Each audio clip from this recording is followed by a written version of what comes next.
Hey, we're home. Yeah. Get in here. Good. Let's see.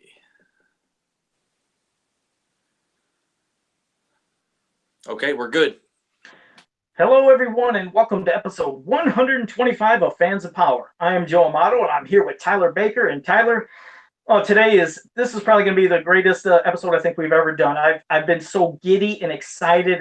It's been hard to contain myself, but we have the man responsible for as He-Man as you know it, how we see He-Man, Skeletor, Beastman, Castle Grayskull, so many other things, and we also have the woman responsible for the interiors of Castle Grayskull, some of its designs, some vehicles. So let me just say hello to Mark and Rebecca Taylor. Welcome to the show. Thank you for joining us. Hello, Joe. Hi. Hi, everybody. And well, Mark, I was going to say for the fans that might be listening who are new to the behind the scenes stuff of people who created Masters of the Universe, why don't you let the fans know who you are, what you've done, and then from there we'll move on to some questions. Okay, I'll give you a brief rundown. Okay. Basically, I'm a drawer guy. I've always drawn from the time I was a little kid, and that's the way I got my ideas across to everybody. It seemed like most little kids, the only time they'd listen to me is if I could say, see, like this, and I could actually show a drawing. So it kind of conditioned me to be a drawer guy.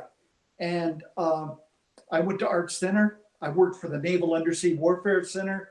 I worked at Mattel twice.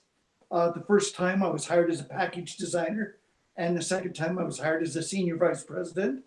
And I ran Hot Wheels for a while. But when I went there the first time, I was hired basically to do packaging. But my wife and I did our master's thesis together, and it was a show. And then we opened a little studio. And when we opened this little studio, we worked our cans off just to make it work, 7 days a week. You've heard the story, 15 hours a day, just work, work, work. And one of our clients was Mattel. And we invented a sewing machine for them that was safe for little kids. We packaged lots of stuff. And we had other clients, but Mattel was pretty much beginning to use up most of my time. So I went in one time and Mattel says, well, you go back to the studio, then you come back here. Why don't you just come to work here?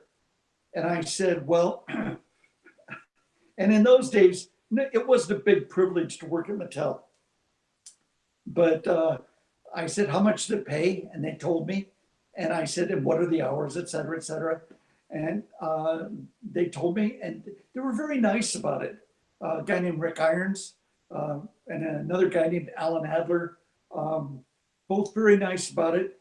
And so I called my wife and I says, Rebecca, they want to hire me. And she said, well, how much will they pay? And I told her. And I said, and by the way, that's just for 5 days a week. And it's only like about 8 hours a day. And she goes, what are you waiting for? Take it. And if you want to, you could dump it later on. But why not just take it so we could go on a honeymoon? Because we'd never really been able to go on any honeymoon or anything. And she said, yeah. Well, I said, well, I'll come home. We'll talk about it. But okay, I'll leave the door open. So I did. And the rest of it is history. I went to work for Mattel as in those days, they used to call them art directors. That meant a package designer, basically. And I liked doing packaging, but when I went there, they would also hand me other things to do. Like they would have me work on, for instance, Tarzan and Flash Gordon and Clash of the Titans, horrible line. I worked on the Shogun Warriors. I worked on all that stuff because I was knocking out stuff really fast. I could do stuff in a couple of days, and everything else seemed to go so slow. Everybody'd sit in these meetings, and nothing had really happened. And in the meantime, I'd be knocking out comps. You guys know what that means? I mean, a comp is just like kind of a rough idea of what you want to do. Okay. So I would do that. And of course, I was real popular because everybody's looking at me and saying, what are you trying to do? Set a speed record? I said, no, this is just the way I work. But they were all of my associates in the visual design department. That was what they called it. It was like a bull. It was a bullpen, and they were phenomenally talented people, and they were going to waste because they would go to these people would go to these meetings, and they would be waiting for hours for an answer that would never come.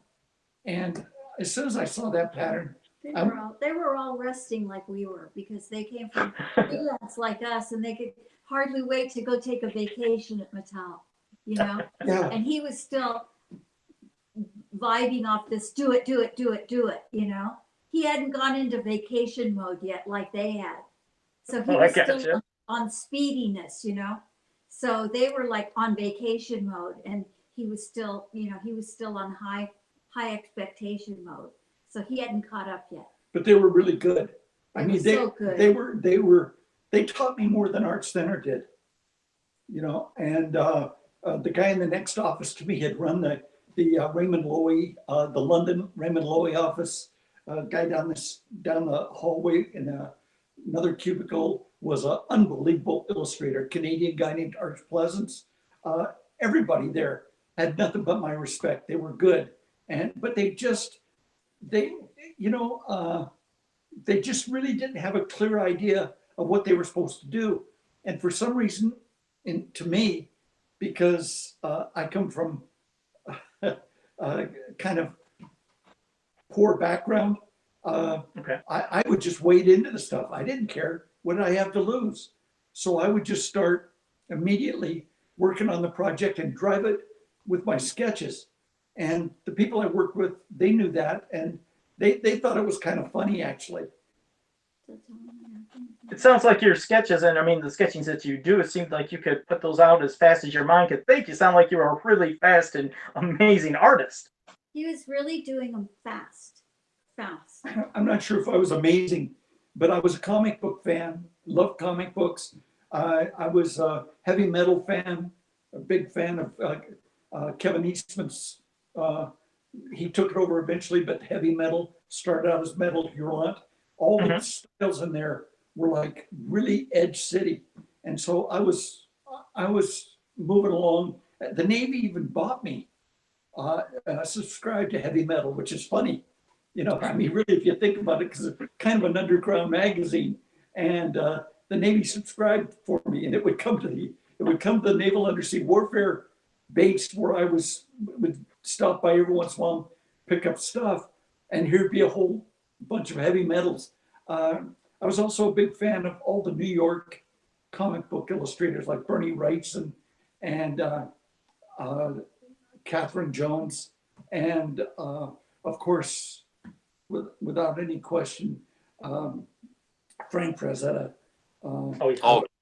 All these guys, I was big fans of. They were all cutting edge, and so I was gobbling it up all the time. Plus, what I could learn from my associates at Mattel. These guys, it was like going back to Art Center. I would go there and I'd be doing a layout. I remember one guy came by and I was doing the bear, which was I'd done way before, but I suggested that we could put him in the line, kind of like the Wookiee. The He-Man line. The He-Man line, sorry. But see, Okay. I don't call it, you'll have to excuse me, but I don't call it MOTU because I think MOTU, and I've always thought it was a stupid, silly name. And so I don't believe that a hero has to brag about himself. A real hero, other people brag about him. So the name MOTU always bothered me. And it got worse as time went on, but let's go back to positive. So I was drawing this bear and it had big spikes for shoulder pads. And I really liked him as kind of one of He-Man's gang, you know, one of his buddies. And they pointed out to me that George Lucas had beat me to it with the Wookiee. And they looked a little bit similar. But this guy, Arch Pleasance, comes by and he sees me drawing it. And he says, I'm working on some of the armor and maybe a weapon he might have and stuff like that. And he leans into my office and he says, and this is typical. Hey, Mark. And I said, yeah. And he says, don't you know, bears don't have shoulders? I tell this story all the time. And I looked at, he says, no. He says, when bears stand up, their shoulders just slump like this. They don't have any structure up here to support them. So these big old arms just slump. And I would go, you know, Art, you're right. And then I would start drawing it his way, and it was much better. And this happened with a lot of stuff. And is that what basically led to kind of Beastman then being how he looked, or what? Was that an early version, would you say, or no? Is that why you added the spikes? No, the spikes I added because You didn't have anything up there? well, no, I added the spikes to the bear because I did it way before I went to Mattel, because I wanted him to have, to be more than just a bear. In other words, I wanted him to be even meaner. Do you have it in this group? Yeah, Battle Cat, all of them. I always added something so that when a kid looked at it, it wasn't just a big cat, or it always had something on it that made you go, wow, which I thought is what Lucas did very well with the Star Wars. And Sure, and with like what you're saying, since it's a fantasy world, you could take any of these creatures and make them fantasy-like, so you can add a lot of different things to make it fit into that universe. Of course, and jumping from what you just said, the whole idea of it in my mind was, yeah, this is exactly the drawing that I took. I think I took this to Mattel, and I was working on when Arch came by and said, no, this is after he said it. I dropped the shoulders down, but all of this gear and everything is so anybody that wants to be fascinated by it would look at this extra stuff and say, I've never seen a bear like that, because otherwise it'd just be a bear, you know, like Big Jim. It'd be. Yeah. And so He-Man always had to tweak it, had to take it a little bit to Edge City. So the bear, this took it, but it was still too much like the Wookiee. So the marketing guys were having a fit, and I said, well, don't worry about it. I'll do let's do a big 8, because I'd had success with the way kids reacted to apes. There's a really strange thing about the way kids reacted to apes. And I said, let me convert an ape with the same kind of strangeness that the bear has, but let me convert an ape and he'll become the henchman for the bad guy. I wasn't sure it'd be Skeletor at that time, but I kind of thought it'd be something like that. So I did the ape, which I think is up there. Which one is it, Mark?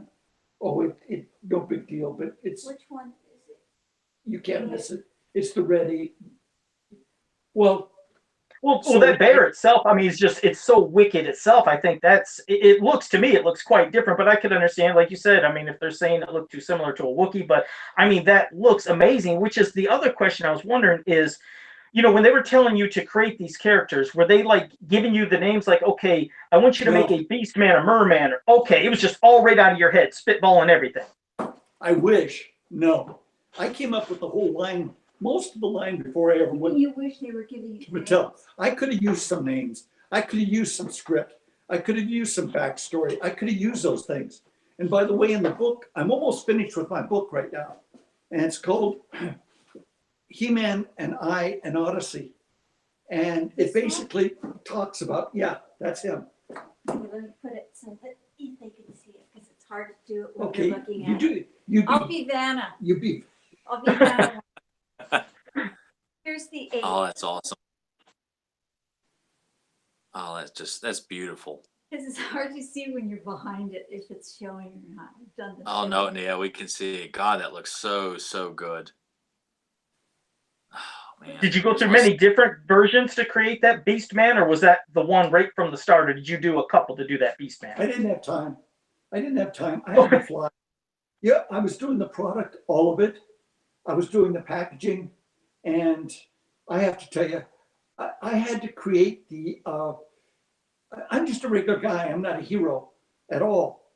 But I had to create the pressure to keep the people at Mattel from making changes. And for instance, going to Filmation, or for instance, doing stuff that I didn't particularly need. What I needed was good copywriting, naming.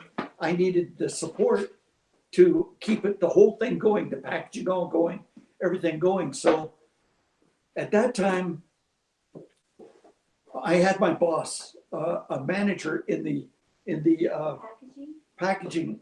They called it what they call it? art direction? No, the whole group, Oh, a visual design. visual design, VD. I always thought that was pretty good. I had a manager named Shel Platt, little tiny guy. He'd actually worked with my father-in-law in the Los Angeles area before I went to Mattel. But then when I went there, I was talking to my father-in-law, and I say, I'm going to work for this guy named Shel Platt.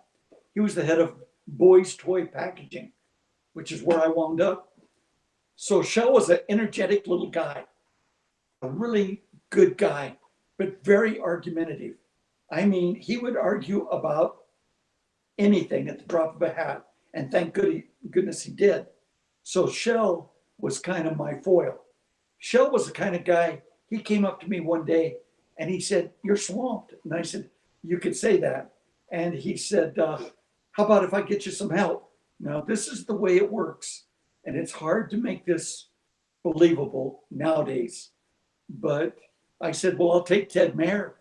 He's an industrial designer, and he'd be worth 10 people if you let me, if you put him on the line with me." So they loaned him to me. They took him off electronics and they loaned him to me, and he helped out a lot. And he's my best friend, and he's still my best friend to this day.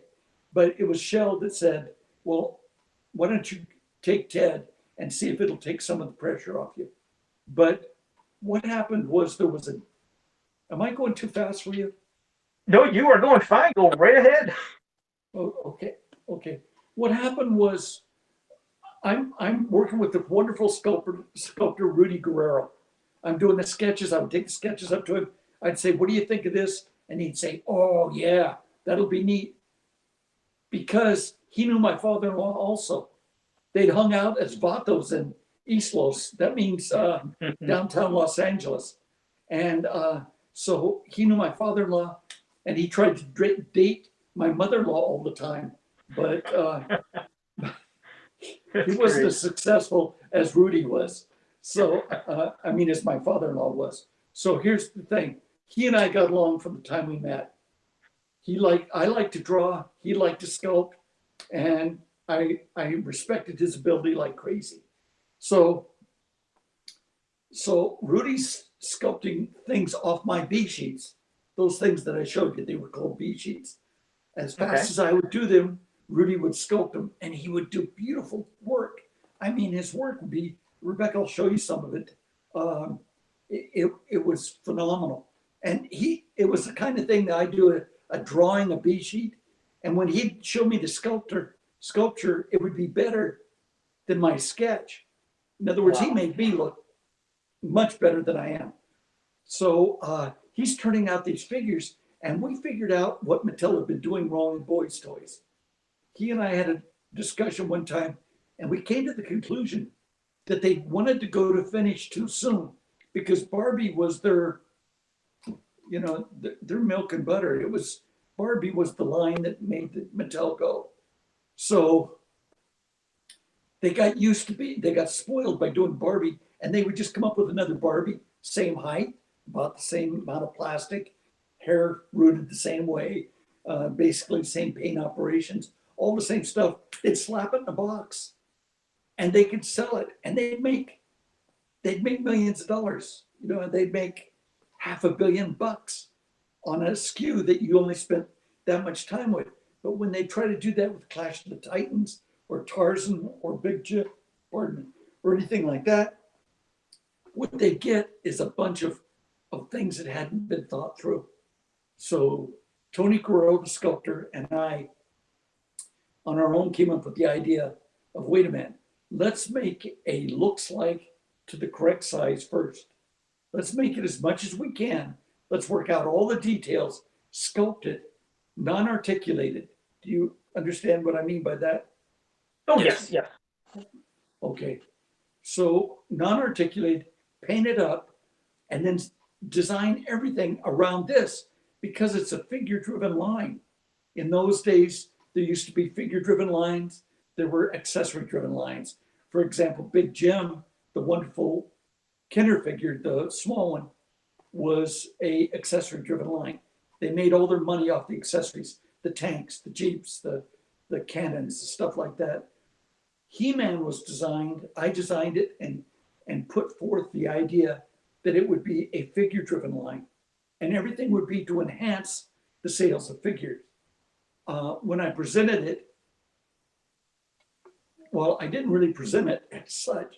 I had all these drawings in my office, the ones I'd done before I ever went to Mattel, and I worked on while I was at Mattel in my spare time. And so they were pinned up on the walls of my office, and people would come in and say, hey, wow, that's really neat, or you know what, your bear doesn't need shoulders. Yeah, what is that? What is that? There was a lot of what is that going on. So the prelim guys, who were guys that were paid to come up with new ideas, and that's what they got paid for. Not VD guys. I didn't get paid for that. What I got paid for was putting the stuff in packaging and making it pretty. That's what I got paid for. But I obviously started overreaching my bounds. Tony and I are already doing stuff that is way outside our realm. And his boss did not like me and did not like me coming in and disturbing the feng shui of the department, you might say. And so his name was Aldo. He's dead, so it doesn't matter, but boy, what a jerk. And there was a lot of those at Mattel too. And so he would try to tie Tony up because Tony was by far the best sculptor. So one morning about 10 o'clock, the prelim guys come in. The vice president of prelim, his director, and the manager who had been visiting my office all the time, asking, what's this, what's that, what's this? And the guys I worked with were good guys, and they told me, he's an idea thief. If you talk to him about anything, he'll just take your idea. Well, what did I care? I mean, that wasn't my business. My business there was, I was enjoying making the money. And, you know, Rebecca and I were buying a house and doing stuff like that. And so I really didn't care. But when they came by in the morning, they said, Mark, we'd like to take all of your sketches. Ray Wagner. These are the thieves. Yeah. Ray Wagner, the president of Mattel. And you know who they are. And I shall not. All right. We're not going to throw names around here. No. But the point is, the president of Mattel got sick of getting his ass kicked by Hasbro and Kenner. And his old nemesis from Mattel was a guy named Bernie Loomis. And they never liked each other. Well, Bernie Loomis was the genius that thought of the idea on the first Star Wars of getting the certificates that you would turn in because they couldn't get the toys out in time. You'd turn them in at Christmas time and you'd get a toy, but you had to buy it for the kid as a present. Do you guys know about this? Oh yes, yes. The early bird box that they put out for the Star Wars, the first batch of Star Wars toys. Oh yeah. Story. Yeah, genius, a marketing genius. But the Lucas would not let any of the details of what they were doing in Star Wars out early, which you need for a toy, of course. But Lucas wouldn't let it out. That's why he took the price down so low. And that's why he let it go to Kenner, because they'd buy it under those circumstances. In other words, you get no early information. You didn't even know what the toys looked like, and you got to get a toy line out. Well, you know, the lead time in those days on toys was fastest you could do it's about 5 months. So Loomis was smart enough to say, we'll just give people a little rebate slip and they'll buy it. And then after they see the film, because he'd seen the rushes, after they've seen the film, they'll go out and they'll buy our toys. He was right all the way. And they made a screaming amount of money. And to this day, I might be wrong, but I think Lucas is still ticked off because he let that license go so cheap. So back to Mattel. They come by in the morning, about 10 o'clock, and they say, we want to take your sketches down. We want to show them to Ray Wagner. President Mattel. Good guy, brilliant toy guy. He's in the Toy Hall of Fame now. He's he's a guy that knew his stuff, really knew his stuff. He'd started out as a salesman, sales rep, and was the buyer for Sears. So in those days, Sears was a toy company, a toy retailer. Well, my manager, Shell Platt, the little guy I was talking about before, he says, what's going on here? Comes to my cubicle, says, what's going on here? And I'm all happy. I'm saying, hey, they're going to take my sketches and show them to Ray Wagner. And Shell says, no, they're not. And they look at him, and it's funny. This guy could go from being about 5'3". He was like the Tasmanian devil. and he'd become about 6'7" immediately, just you know. And he was a good man. He was a good man. And he said, if you take his work, you take him. And they said, well, normally these kind of meetings, We can't steal like that. we handle them. And Shell says, no, forget it. If you don't take him, you don't take his work. So we went to the meeting. This is a famous meeting that Roger Sweet and I really clash about I didn't say it. because we were both there. He's like, I didn't say that. I didn't say that. And so they took my pencils, a few color sketches, stuff like that. And they put them up on the wall. And I was back with the projectors. And the prelim guys did their song and dance. And they showed their stuff, which was mostly butchered up Big Jim figures. And we'd already come to the conclusion, boys' toys have to look good. Boys' toys aren't just junk that you knock out. Boys' toys have to have style. They have to have class. They have to have a story. There has to be meaning in every figure. And so Ray Wagner looked at the stuff, and Roger's stuff was sitting right there that he just. So he had already prepared to take your stuff with him. I'd never seen his. He'd seen mine. So I see. You know the story. You know, if you're going to show yours, you want to make sure you see something. So Ray Wagner, he went nuts for my stuff. He said, "This is weird stuff. I don't know if anybody. Don't forget, this is 1980, late 79, 1980." Nobody had ever seen stuff like you guys love it now, and there's so much stuff like it now. You know, I look through all you guys' fan sites and everything, and I see the stuff on Instagram and all that, and it's like, so what? You know, I mean, it all looks the same now, but you can imagine 40 years ago, there was nothing like it.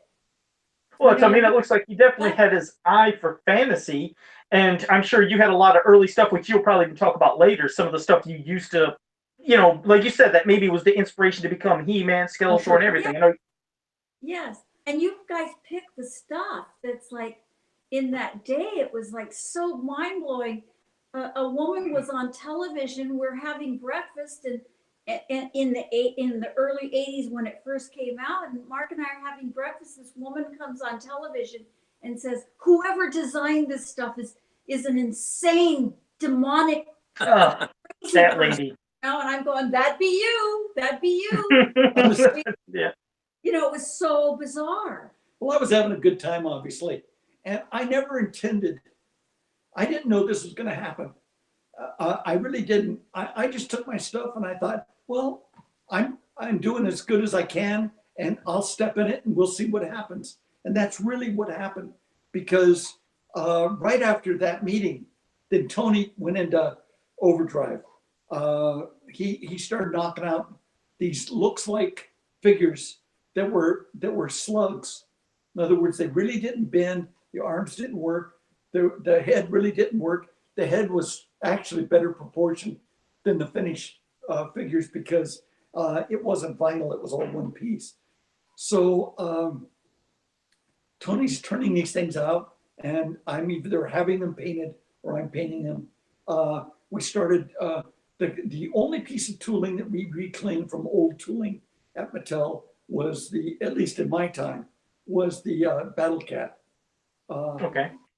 And the Battle Cat was, I worked on it with Big Jim, And I thought the sculpting was pretty good. Now, were some But of those early figures you were talking about that were sculpted, are some of those the ones that were shown recently with, I think under the Lords of Power logo, where somebody like uncovered that, where they showed like these clips, these like little slides, and it said Lords of Power, and it showed Skeletor, Man at Arms, Beast Man. Were those maybe some of the early ones you were talking about that Rudy sculpted? could be, but I don't know for sure. So I'd hate to say this Okay. is the drawing I did of Battle Cat. Just to get Oh. the point across, I would take the existing tooling and I would hold it up, but the figure wouldn't go on Battle Cat because Battle Cat, when they sculpted it, they made the back way too wide. If you look at a tiger coming towards you, it really doesn't have a wide back. It's got its belly and its structure kind of hang down. So it's kind of like a teardrop. If you sectioned it, it'd be kind of like a teardrop. It's rather narrow on the backbone and very flexible. But this one, they've done it because they've been hurrying it through and they've done it with the back way too wide. So I came up with the design and the method of putting the armor on it, which would enhance its ferocity, but would also allow the figure, to fit on it. Because see, you couldn't spread a 5 1/4 inch figure's legs apart far enough. Take one of your originals if you have one, and if you take He-Man and start spreading that ball joint out, not only does he look funny, but eventually it'll pop right out of the joint. So thanks to Tony's sample, I could take, and by putting the figure on it, it would only go down about this far. In other words, and then it would start to max out. So what we did is we used the excuse of the armor, and I designed the armor so it would come to kind of a narrow top, and then the figure would go on and fit flush. And then it did, and then you ride and it'd be cool. Plus, the Battle Cat became a Battle Cat. In other words, it fit the story really well. And then you put the headpiece on, and he looks fierce as hell. And anybody that would ride that kind of cat is not a guy to be messed with. Oh, If right. you- Definitely. No, He-Man with his little furry jockstrap could ride that thing right into a biker bar, and nobody would mess with him because that's got to be one badass dude, and that's the way I wanted it. And so it enhanced He-Man's personality and the cat, of course, also. And the cat was always one of my favorites. Well, back to the sculpting and the process. About this time, a really nice lady at Mattel, the head of child testing, she managed. There was she'd signed up a bunch of kids for a child test of the right age group, which was about 6 to about 12. And Angie D'Amico was her name. Nice lady and real toy person and a positive thinker. You know, I learned pretty quick in the toy business, if people are positive, you got them on your side. If they're negative, you're never going to be able to change their mind. If they don't get it, you're never going to be able to get it. So Angie scheduled us into this test. We go into the test. I have no idea how it's going to come out. I remember I felt like I was playing football again. I felt I was really kind of scared. And so we go in there, and they've got a room laid out with Star Wars figures in it. The first release of Star Wars figures, great figures, very true to Star Wars. Of course they are. Star Wars was a success. The figures are going to be a success. They had, I think, an AT-AT and maybe some Millennium Falcons, stuff like that. Really great toys. They also had G.I. Joe, a couple of the tanks, stuff like that. I mean, I thought, whoa, this is going to be rough. And so we went in behind a two-way mirror. And that's the way child testing is done in the toy business. Good testing. And we went in this room, and there were people from marketing in there.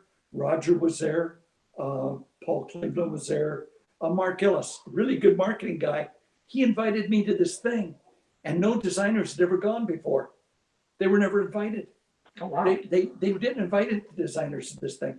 I was the first designer to go, thanks to Mark Ellis, a really good marketing guy, very nice man. And I go in and sit down, and I'd never seen the process before. And here's all these toys, and then the table has a black cloth over it. Well, I knew that under the table are all these prototypes that Tony and I had made. And I knew that the cat was under there because I just got through painting the armor.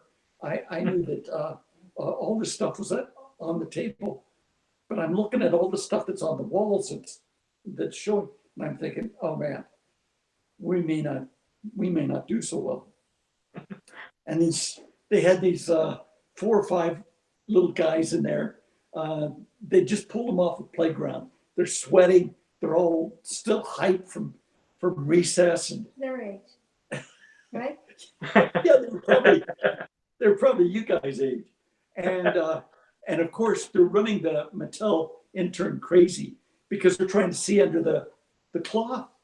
And as they're running around and trying to peep under the cloth, she's trying to get them to simmer down, and she's explaining to them, these are very expensive prototypes. These are pieces of artwork. You can't handle them. You can't touch them. So I'm going to show them to you, but you can't touch them. They haven't seen our brand at all. They knew nothing about He-Man. Right. They knew nothing about MOTU. They knew nothing about Eternia. None of that shit had happened yet. So she goes in the room with them and she lifts the drop cloth off. And gentlemen, it was like magic. It's one of the best days of my life because those kids just freaked. They went after him and she couldn't keep their little hands off them. Their little grubby hands were grabbing them and they were touching. She comes out of the room and comes around behind the mirror and she says, I can't control them. They're out of control. And I figured, hey, we might as well go for broke. I said, don't worry about it.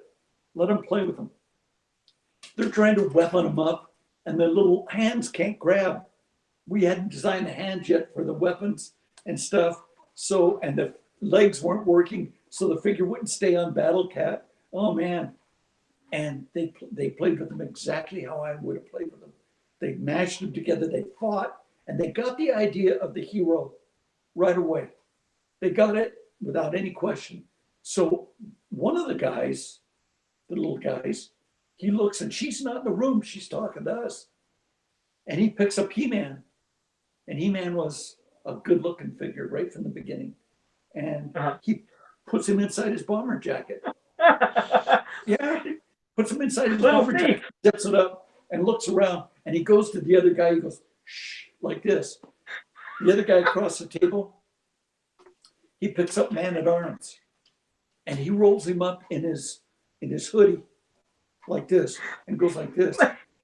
So that's great. It shows the love that the kids had. Yeah, that's fantastic to see those. And like you said, to see the reaction, you wonder, my God, what are the kids going to think of it? For them to go that insane for senior stuff, and so much so to where they're wanting to steal them. Yeah, that pretty much sums it up of the success of what was lying ahead. Exactly. And you got to understand that you're going to almost peel me off the ceiling. I'm going crazy, you know. And one guy goes to steal Battle Cat, and when he touched the armor, the cell vinyl paint was still sticky on it. So he thought it was some kind of trap, and he goes, whoa, like that. And so Battle Cat sat there, but he wanted Battle Cat. And then Tila. Now, I'd had Tony do a really hot Tila. She didn't look like any action figure female ever done. She just oozed sensuality.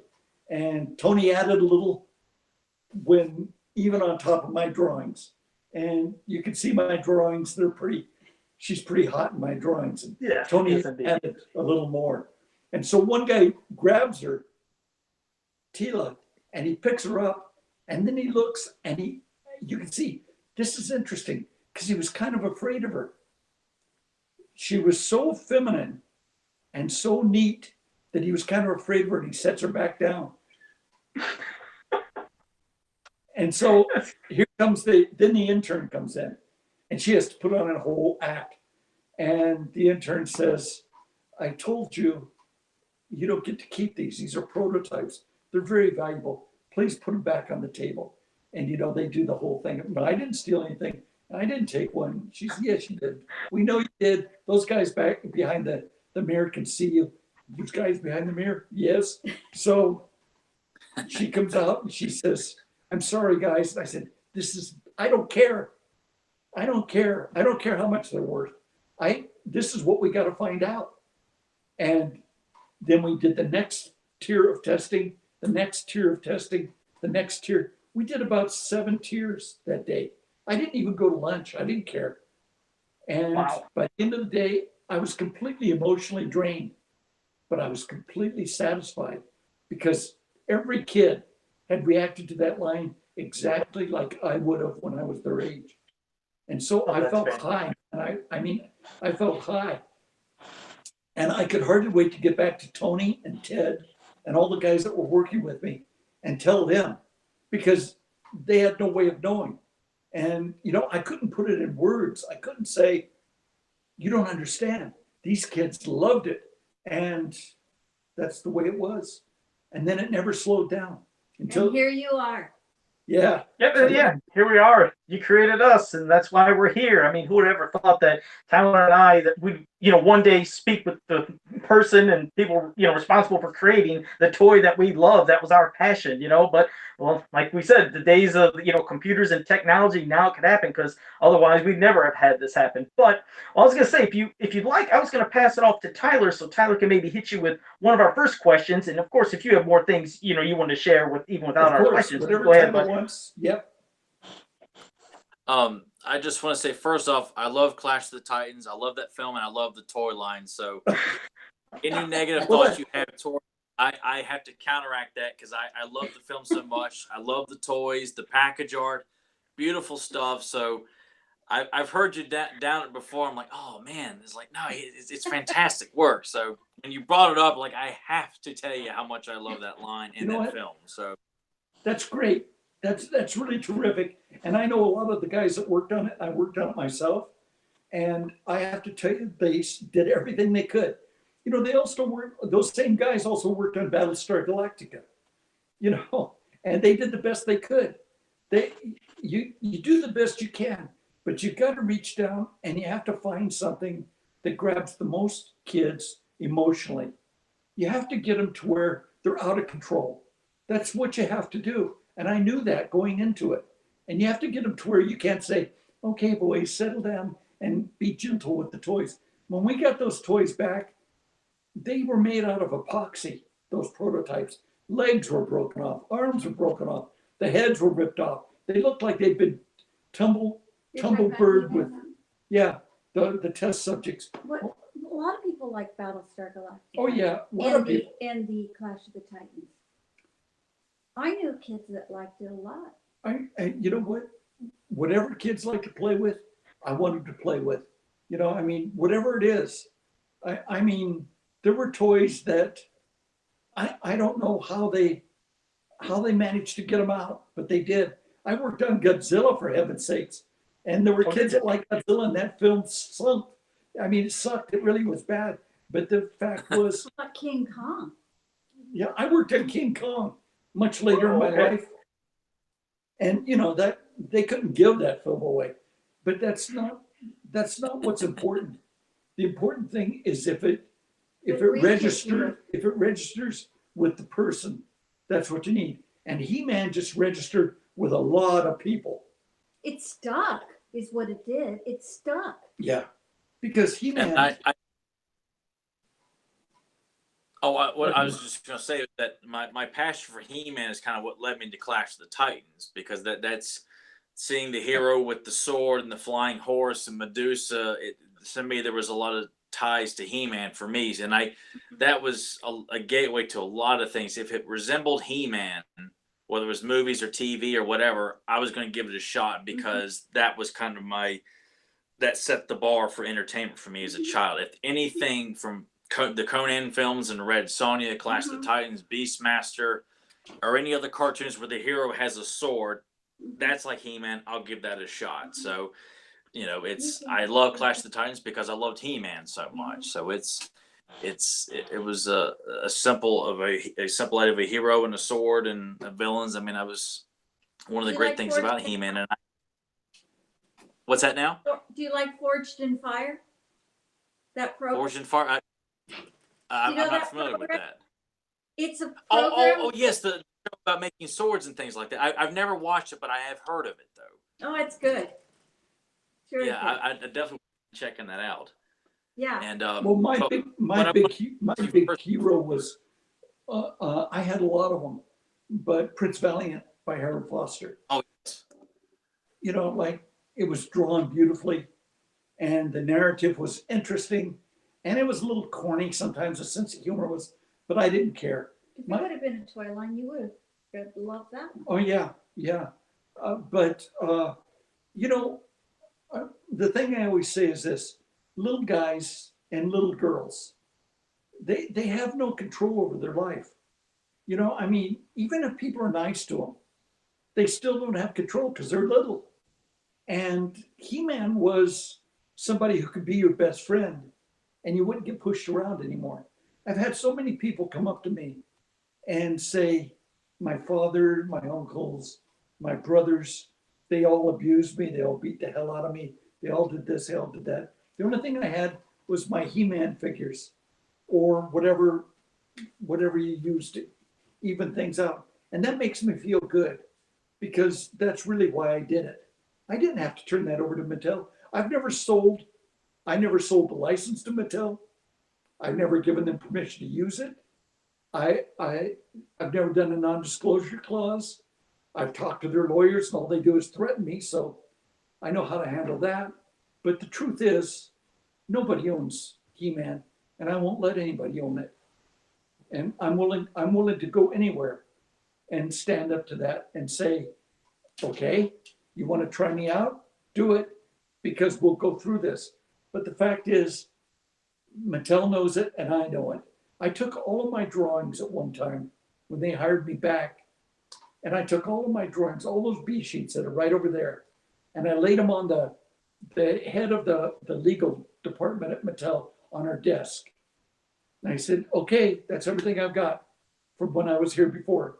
And some of those things I didn't do here, I did before I came to Mattel, most of them. And she said, well, is this Conan or is this He-Man? And I said, well, you guys made a mistake because you hired the same designer to work on both the Conan license and He-Man. So stuff I would do for Conan, I would just shove it in the He-Man line and vice versa. Well, she didn't want to hear that because they had a big lawsuit mounting with De Laurentiis and those people, and they were going to sue Mattel. So she says, I want you to do me a favor. Just take all this stuff off my desk, take it home and burn it. Sure, that's going to happen. You know, I'm not going to do that. And so I took it home. I just didn't burn it, and I've still got it. And a lot of it has Mattel on there and you know, a toy number, that kind of stuff.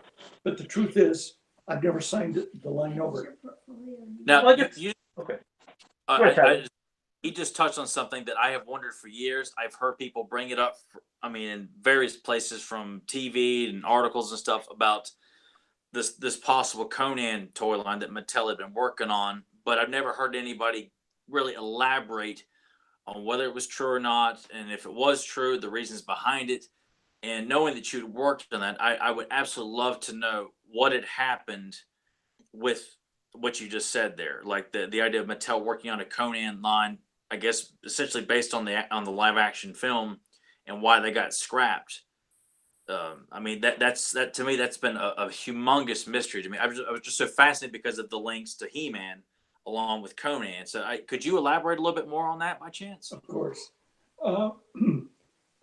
When I was first started working on He-Man, Shel Platt, I wasn't even in the meeting. He comes to me and he says, do you know what Conan is? And I said, yeah, I've read most of the books. Anything that they put out, I've looked at, comic books, pocket books, everything. And he says, do you think you could do a line? I said, well, what about this one? And he says, well, just put that aside for a while, and I'd like you to work on the Conan line. Well, the two were, you know, they had many, many similarities because I like the feel of Conan. Conan only talks so much, and then he's going to beat the crap out of you. And so I said, okay. And so I started working on Conan, and we'd have meetings where I would go and I'd say, this is Conan. And I'd show some B sheets and I'd say, this is He-Man. And of course, same guys doing them both. Well, what happened was Mattel used the excuse that Conan came out as an R-rated film. And everybody in those days knew, and they were right, that you really can't do a toy line that's R-rated. There's many reasons, and there's many people that come after you if you do. And the people that were making Conan couldn't get it down to being a PG. So Mattel used that as an excuse to say, okay, I'm sorry, we can't do it. But the problem was the same designer had been working on both lines. And so when they tried to separate them, her solution was just take everything home and burn it. Well, I don't do that. I don't think anybody would. But the thing is, there was always, I would say, over half of Mattel that never caught on to He-Man. They never understood it. They were happy with Barbie. They made a ton of money with Barbie, and that's what they really cared about. I loved He-Man. He-Man came from inside my head and inside my heart. I've been drawing He-Man since 1953. And what would you say is like, what was the earliest, for your He-Man? I mean, did you have a different name for him, a different story? Like, what was your He-Man, like back then? Aha, I got you. Aha. Will you buy my book? You bet your ass I will. Consider it sold. I got the money right now. I'll give it to you. I can PayPal you whatever you want for We're that. gonna have a thank you voucher. We'll take your voucher. Yeah. You can at the end. And believe me, at the end of the show, you go ahead and say it to everybody. You let everybody know what you're working on and where to go. Because at the end of the show, I'm sure people would like to know that. Yes. Well, the book basically it's very egocentric because it tells about me to begin with, how I got into the whole drawing business, what kind of family I came from, and stuff like that. Well, it tells where He-Man came from. To be Yeah, honest because with I wanted people to understand, like this lady that was on CBS that was holding up the Skeletor and He-Man figure and said, "Boy, a sick mind came up with this." Well, it answers the question that you just asked, basically. Because really, honestly, where does that come from? Honestly, where does that come from? And he answers that question because I know the answer because I've lived with him for 4 years. And I know where that comes from. It is a strange place. It's a whole series of stories of where that comes from. And so it's an interesting story. And it's like a whole series of experiences. And it's an interesting thing. He told you about working for the Navy. Well, then under warfare, the Naval Undersea Warfare Center, toys for big boys to toys for little boys. It's an interesting, So go ahead. I didn't mean to interrupt you, but it is interesting. That's the pitch. No, really, it is interesting. And the editor's got it right now, and he's cleaning it up, and we're getting ready to go. We're hoping to have it for the next what's the show? Power, but we're not next sure. Power We're not Con. going to rush it. We're not going to. Yeah. Okay. If anybody's got any doubts, I don't want to do it. But to get back to the things you're interested in, I wanted to tell you, Conan and Clash of the Titans were classics. They really are. Conan, in a way, is almost like a Greek classic, and Clash of the Titans is a Greek classic. And the thing is, with He-Man, you need a sense of immediacy. You need this guy that if you go, well, one guy in the book, I talk about a case where a guy came up to me and said, I was completely flummoxed by it. He comes up to me and he says, "Are you the guy that says he did He-Man?" And I was teaching at that time. And I said, "Yes, I am." And I thought he was going to punch me. I really did. He was a stout guy. And I thought I was going to get wailed on. And he says, he grabs a hold of me. And I mean, that guy was strong.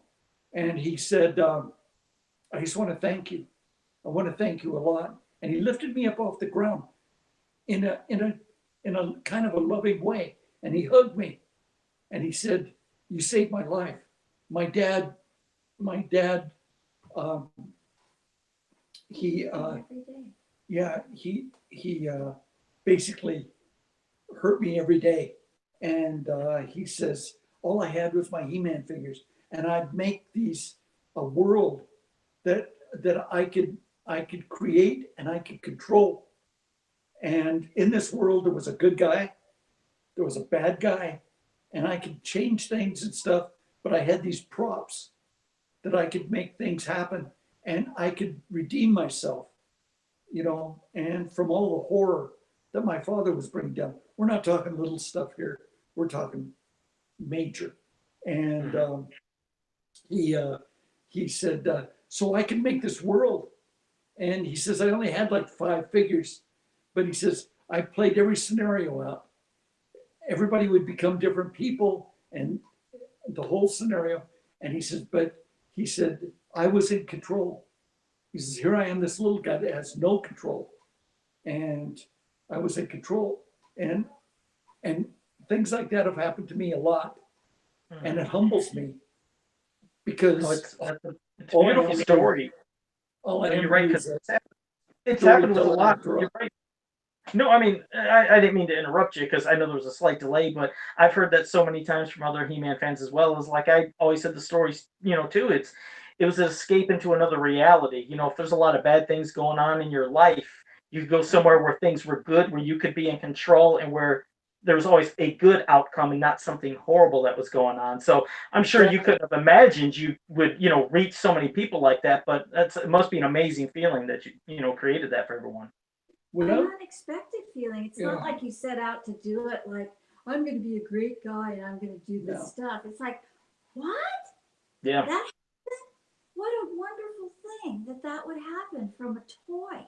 I mean, Barbie, I doubt Barbie did that. You know what I mean? maybe, Really. I I don't mean, know. she made me a great shopper. But yeah, it's really, I hear that too. I mean, I get letters from guys, that say, please tell Mark this, and stuff like that. And it's like, it's really like a really nice thing. And anyway, you were asking where it came from, this thing. And in this book, he tells where the stuff comes from. And also, I wanted to tell you this because that whole Filmation thing, I realized that all you guys in the stories of like the Filmation stuff, you guys love those stories, and I hear that from the fans, and the cartoons made it real for you, and the cartoons made it so that you love all those characters because the line wouldn't be very big if you didn't have Filmation to create those worlds for you. And I hear from you guys that the lessons in the Filmation cartoons are really important and that you had nice lessons in them. Is that correct? Oh, yes, Yeah. they have the morals at the end of the story. Yes. Yeah, yeah. And everybody talks about how great they were. And I believe that it helped, that it made the line be as important as it is. It wasn't just those 8 characters or whatever that Mark did, that the whole thing took a life of it. It created the whole, it couldn't be what it is without the whole thing being what it is. In other words, It's a whole world within a world within a world. It's big. But Yeah, because go ahead. And today I was reading somebody's posts and they were saying, "Oh, I never liked Orko and I was laughing about it." They were saying it was a post that said, "What did you hate about? What did you not? What could you have done? What did you not like about the MOTU line the most?" I don't know if anybody else read that. And it was like, well, I didn't like Orko. I didn't like Prince Adam. I could have done without the double identity, the secret identity. And people were writing that kind of stuff today. And I was thinking, somebody wrote that they didn't like the humorous parts, the humorous characters. There's always, just like Clash of the Titans there's always something that somebody doesn't like, and then there's something, everybody has their own taste. And in this, I was going to say, the real story of He-Man, according to Mark, didn't have any humor in it. It was kind of a dark story. Mhm. So Yeah, 'cause- it's not a funny story. There's no humor. There's no humor in it, is there? Not really. No. So when you read the real story of He-Man, is it really the real story of He-Man? Is it really the real story of He-Man? Of course. Oh, we definitely, I mean, no doubt we look forward to that, but you're correct. I mean, like within the Masters of the Universe and He-Man community, there's always been the debate of, some people say, I really love Filmation. Some people said, I don't like it because it might have seemed too silly. And then a lot of people say, I like just the original mini comics, the first wave of toys. It's a big mix of fans, and some just love it all. And, going back to what you said earlier, Mark, because I'm going to pass it to Rebecca, which also will probably bring you both into this, but it was about the imagination. Like you said, even before the cartoon, you have the toys. You're as a kid, you're using your imagination, creating your own stories and adventures. And here comes Castle Grayskull. Now I'm going to give you my story about something that meant something to me. There's this character, which I would, as a kid, I used to picture this being another figure. And I used to picture it being like a robot. And it was mysterious. I never knew a thing about this. And it was sometime 8-9 months ago, Rebecca, I can't remember how long ago it was, when somehow this came up with you and I. And I gave you the whole thing. I showed you I made a figure of him. I gave him a background and a bio. And I said, Rebecca, I said, there's always been this debate in the He-Man community. I was like, is this a robot or is this a spacesuit? So you actually kind of crushed my dreams in my childhood because you said it was a spacesuit. And I was like, damn it, I was hoping that was a robot. But I also asked you about this. I said, what was this robot? I mean, what was this spacesuit for? And you told me this was for He-Man, correct? This was going to be He-Man's spacesuit? I told you that he wouldn't tell me. Oh, I told you that he told me that it was one thing he wasn't going to tell me, but it was somebody's spacesuit. It was somebody's spacesuit. And that he would tell me when he wrote his book whose suit that was. Oh, so there's a mystery to. Oh, but that's what you said. Maybe the he. I thought you said He-Man, but you said he. So we'll find out the mysteries of all the stuff because Rebecca, you're the one that created these inner decals and the things for inside Castle Grayskull, which I didn't know fans knew that. I sent you the set, remember? And he yes. said, Oh, I have it right by me. Yeah. Yeah. And he said he wouldn't tell me that he'd tell me when he wrote his book. But it wasn't He-Man's suit. He told me it wasn't He-Man's suit because when he gave me the assignment, I said this. I said it when he did the Turtles too. He did the first toy line for the Turtles. And when he got that assignment, I went, oh, my poor husband. He's going to do a toy line of these turtles. I really felt bad for him. I said, he's going to fail. That is the dumbest thing I've ever heard. I felt really bad for him. When he gave me the assignment to do a spacesuit for this Castle Grayskull, I went, that is the dumbest thing I have ever heard of in my life. That does not make sense. It is so dumb. And I did it. But I said, a spacesuit and I didn't, and I went, okay. And look, I've put on labels and decals for zillions of toys. I've never been famous for any labels or decals for toys in my life. Now I'm signing things for decals and labels. Yeah, because you created some of the most iconic, like I said, not only the spacesuit, but like that Dungeon Grate sticker with the creatures coming out of the dungeon. How many people love that? And like you said, these are things that people obsess over, and I'm sure you could have never imagined that. But if you're saying we're going to find out. I never thought my label would be some guy's tattoo. Oh yeah, somebody what did they get tattooed? This or the Dungeon Grate or what? The Dungeon Grate. I've seen some guy sent me his tattoo, a picture of him with a tattoo. He's got the Dungeon Grate on him. It's amazing to me. It's hilarious. I'm humbled by it. I didn't save anyone's life or anything like Mark did, but Well, I mean, like I said, they're iconic because again, it made us as kids use our imaginations, which makes me ask, Mark, she's saying these were insane what you had her draw, but is there like a method or mystery that we'd ever find out beyond him of the other stuff with us in that castle? Was there a purpose? Because they were so out there, I was wondering, is there a purpose of this? It's in here. He's like, there's something wrong with him. true. The lady was right on CBS. So you do have a purpose for all that stuff you had her design in the castle. There was a reasoning or a method to your madness of what these things are? Oh, absolutely. In fact, in the book, I talk about, and it brings a lot of stuff together. This is the Well of Souls. MOTU Joe. Oh There's man, Joe. Yeah, he just sent us this. That's awesome. He made a big version of it. That's great. oh that's Yeah, awesome. MOTU Joe sent this. Wow, that is. He wants It's not us to just put great. it on the, he wants us to put it on the floor. We're not going to put it on the floor. No.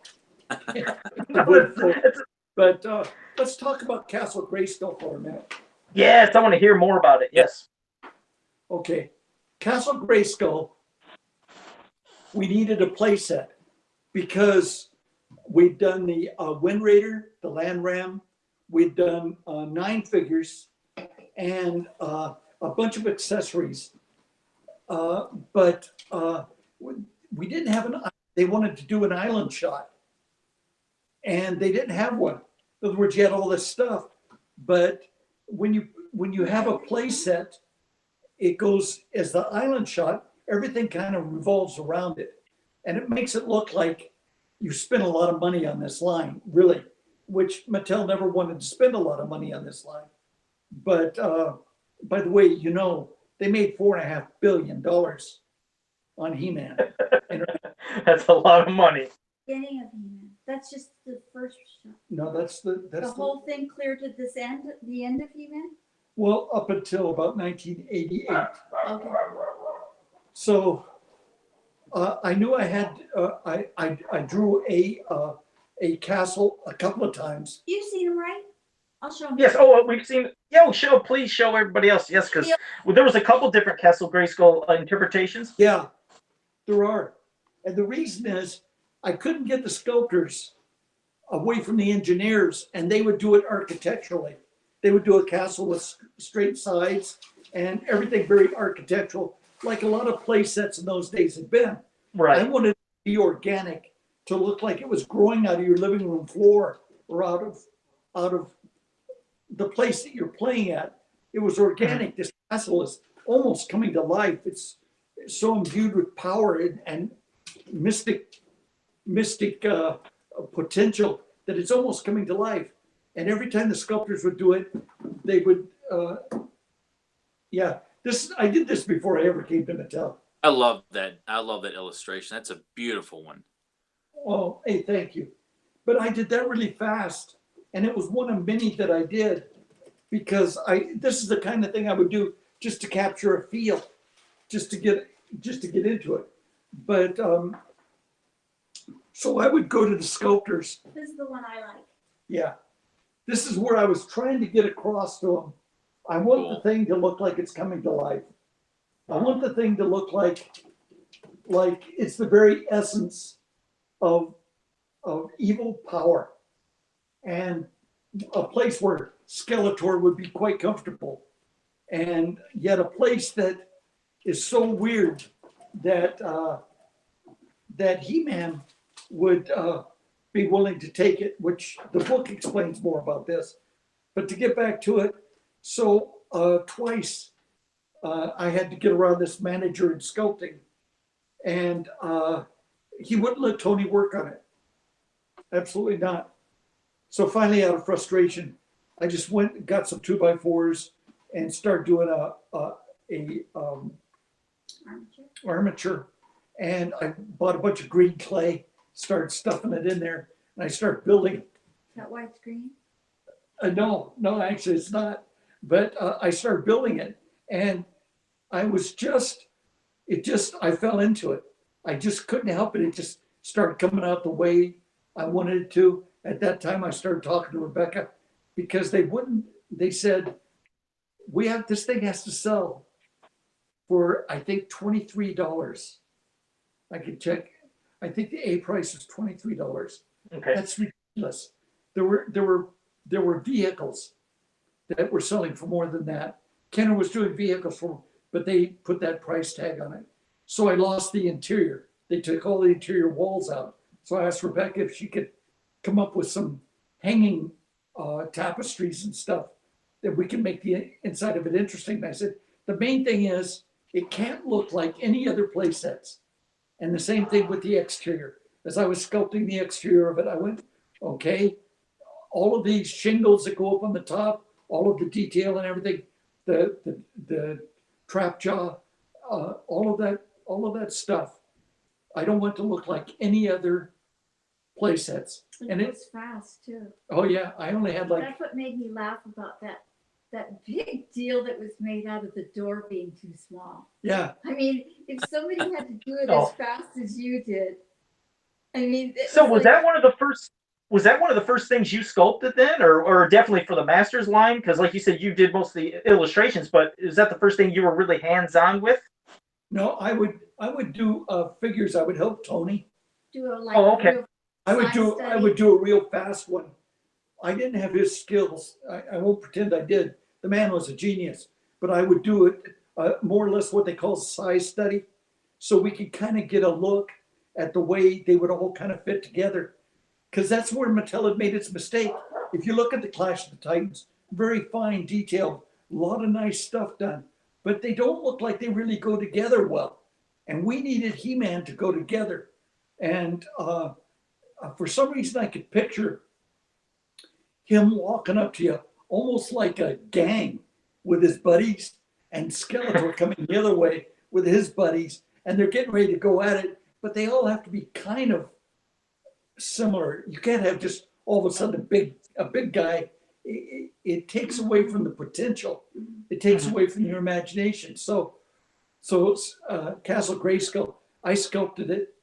I worked. So that basically was all you. That was all you that did Castle Grayskull. Would you say Well, you did almost the?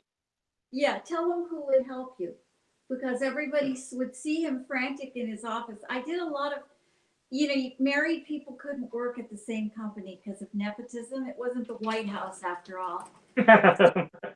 So I would always I'd go in and freelance, like for 6 months or different departments. I would go in and, I would do freelance. I do packaging or I do illustration in another department. So I was always around there. And you could see Mark in there like crazy working on something. And everyone would see Mark like running, and people would go in and always try to help him. Like there'd be secretaries in there and they'd be making shingles for the castle. Really? So yeah, and so there's like people's fingerprints on like shingles. Yeah.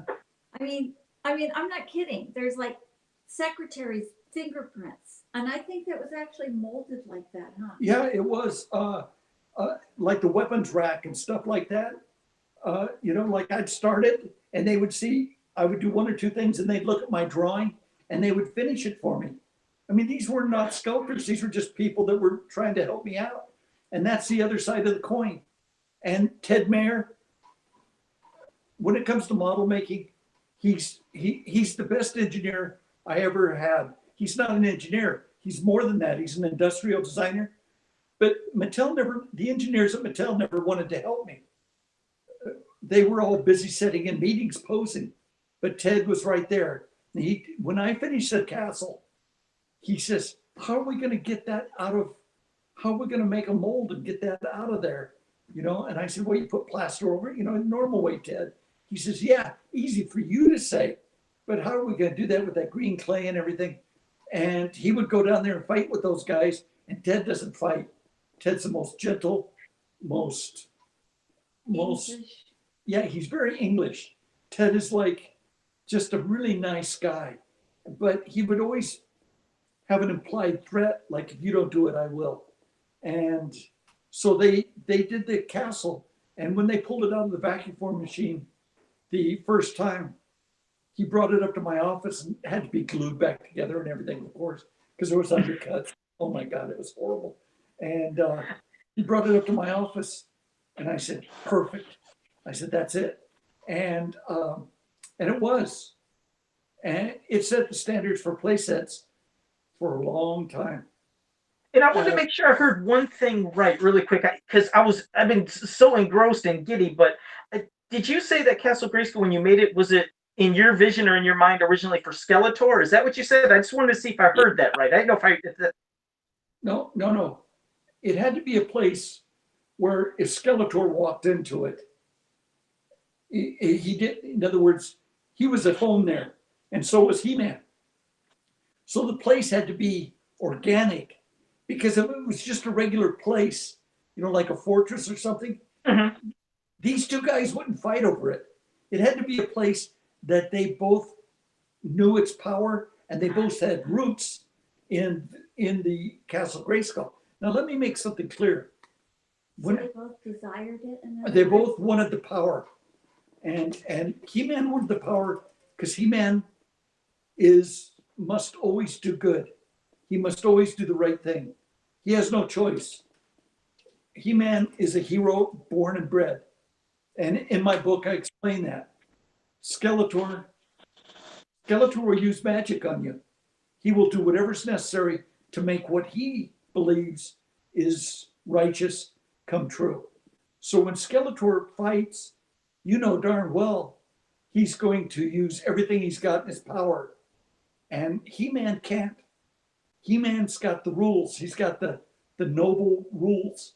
And it's up to you because all of my stuff is just props for you to play with and for you to imagine. But you can take this and move this off center as much as you want. You can make Skeletor as bad as you want. You can make He-Man as good as you want. But they will always clash, because without the clash of the hero against the villain, I'm a big Joseph Campbell fan, so you need that clash. You need to have them go at it. And theoretically, they're going to fight for eternity, because they always have and they always will. That's what all of our literature is about. That's what legends and the stories that we used to tell around the campfires, and what the Knights of the Round Table are all about. They're what the vampires are all about. It's about there's good in our imaginations, there's bad in our imaginations, and it's up to you guys who've been good enough to buy my product and to play with it. It's your imaginations that tell the story, not me. That whole thing that I went around and around with, and I didn't really come to the thing I meant to say when I was talking about the Filmation thing and the whole thing about being funny or not funny and all that. The one thing I didn't say that I meant to say was that Mark always said about the story was that you guys were supposed to tell the story.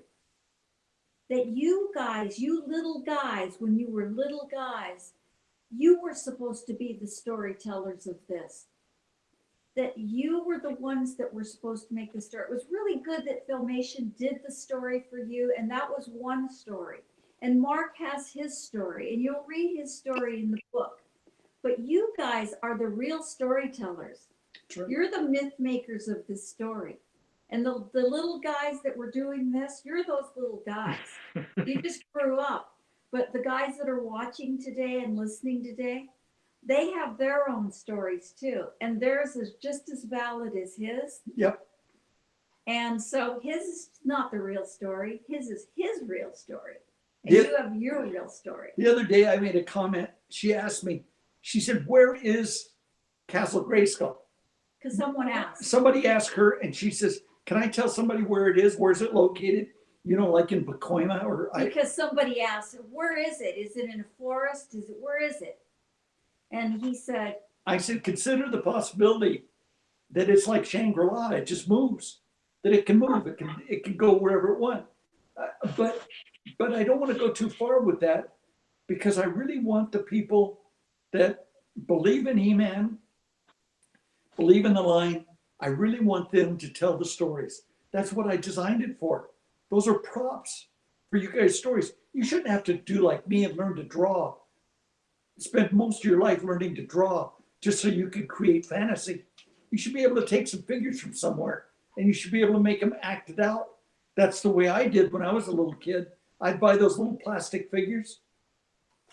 I'd put them all over the place, and every story would be different. Every story would, if I would read it in a book, if I would read Mark Twain's writings, then all of these figures would start to be kind of like his book or parts of his book. So it's really in a theater for little boys and little girls to play with and create this drama because they need to. Because it's not, we shouldn't, I believe, without getting too philosophic, we shouldn't assign creative things to certain people, like to Mark or to Rebecca. We should all take a little piece of it, say, well, yeah, I like that, but what I'd like to do is, and run with it. Because it's everybody's right to be creative. It's everybody's right to take it where they want to. I had to leave this line that I loved. I had to walk away from it because they were going where I didn't want to go. They showed a disrespect, so I had to walk away from it. And that's okay, because it turned out good for me. But in the end, it was the only line that I've ever done that I did as a boy and I did as a man. And I still believe in the line. I've heard because I can see that fantasy. I'm sorry, I didn't mean to interrupt, but I was going to say, because I can see that fantasy has always been with you. It seems like, obviously, as you've been saying, since you were a child, so it stuck. And when I look at what most people see of Masters of the Universe is it's a world of fantasy, magic, and technology too. I mean, what did you see it as, like Skeletor more with the magic, He-Man more with the technology? Was there a mix of it, one having more than the other? How did you envision the combination of the technology and magic? Okay, I'll tell you how I envisioned it, and I don't want to disappoint you guys. That's okay. But here's how I envisioned it. He-Man is a hero, and he can't use magic because if he does, he knows there's always a price. It's like playing dirty. Well, it's just a matter of time till everybody's playing dirty. He-Man is the guy that tries very hard to set the standards and keep it to where it's eyeball to eyeball. It's we play fair here. And Skeletor, of course, he finds that ludicrous. He finds that absurd. And he says, I don't care. You can shove the rules. I'm here to win. So you can see where He-Man's got his task cut out for him. But in effect, if you think about it, and you look at all the mythology that's been with us since we were Neanderthals, if you think about all of it, there's always been this thing. The bad guy always has a slight advantage to play dirty. The good guy always has a certain handicap. Prince Valiant certainly did. My hero, Prince Valiant, certainly had a handicap. He had the singing sword. And that hairdo. Hey, really quick about that hairdo. Somebody asked in the chat room, it was Grimbot. He asked, was the Prince Valiant haircut the inspiration for He-Man's hairstyle too, or was that just a coincidence? I wanted He-Man's hair in a queue. I wanted to pull back in a queue. Right. Oh, did you? And I drew him like that. Oh yeah, I got it. But okay. but it doesn't matter. That's a small thing. Yeah, tell them why you don't have it. You don't have it that way. Because some guy wanted it like him. Yeah, one of the vice presidents of Mattel, He-Man originally had dark hair, but it was too much like Conan. And this guy was a light-haired guy. Oh yeah, this is why somebody said, well, he'll be a sissy. I said, I don't think so. He'll be a sissy. So I sketched this up real fast so they'd realize just because you have a Q, that doesn't make you a sissy by a long shot. Wow, awesome. Yeah, that's pretty damn intense looking. Yeah. Yeah. I don't think that makes him look like a sissy at all. That's a shame. I don't think I'd want to call that guy a sissy, but I wouldn't want to call He-Man a sissy either. And right. The Page Boy haircut it had to do with tooling and everything, but mostly it had to do with this guy that later became the head of Sega. It was an ego trip. By that time, all the people realized that this was a major hit for the first time at Mattel or any other toy company. that there'd been a boys' toy launch without a license, without a comic book, without anything, that had been a hands down blow-away success. So then everybody wanted part of it. And they took it and they ran with it. They took it to Filmation.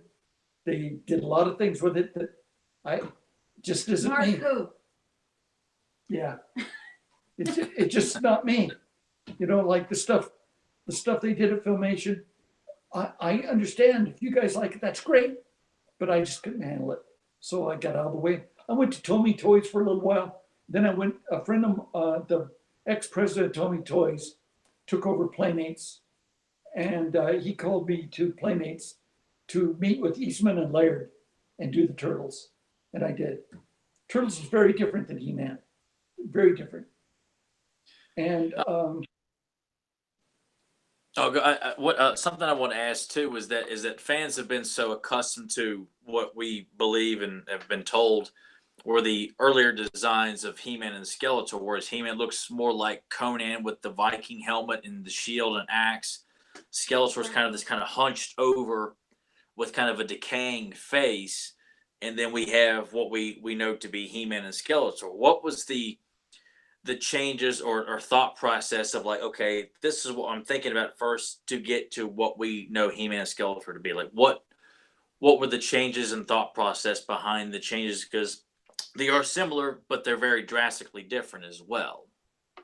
I'm a student of history, and I always thought before the current time that one of the most terrifying things to tangle with would be a berserker, a Viking berserker, because apparently they were pretty hard to stop, and apparently they would even kill or wound the guys on their own side. Once they got wound up and got into it, they were pretty badass. So that had a great effect on me when I was doing the first Conan sketches. And the first, this guy is almost a berserker right here. Yeah. And that's a very early sketch of He-Man. That's nice. Awesome. So cool. And if you look at the date, this was one of them that was taken into that meeting with Ray Wagner. And you're not going to be able to negotiate with this guy. No. Beyond, and so I wanted a lot of that because I'd learned on the playground where I came from. Maybe you can talk your way out of it, but there's a chance that you might as well just let your anger take over, and that way you can win, because that's where I was raised. So there was some of that in this. Thank you. One of the interesting guys in the book I talk about, and Skeletor was an instance that happened to me. Yeah. Would you like to buy a vowel? There's Vanna. Yeah, there we go.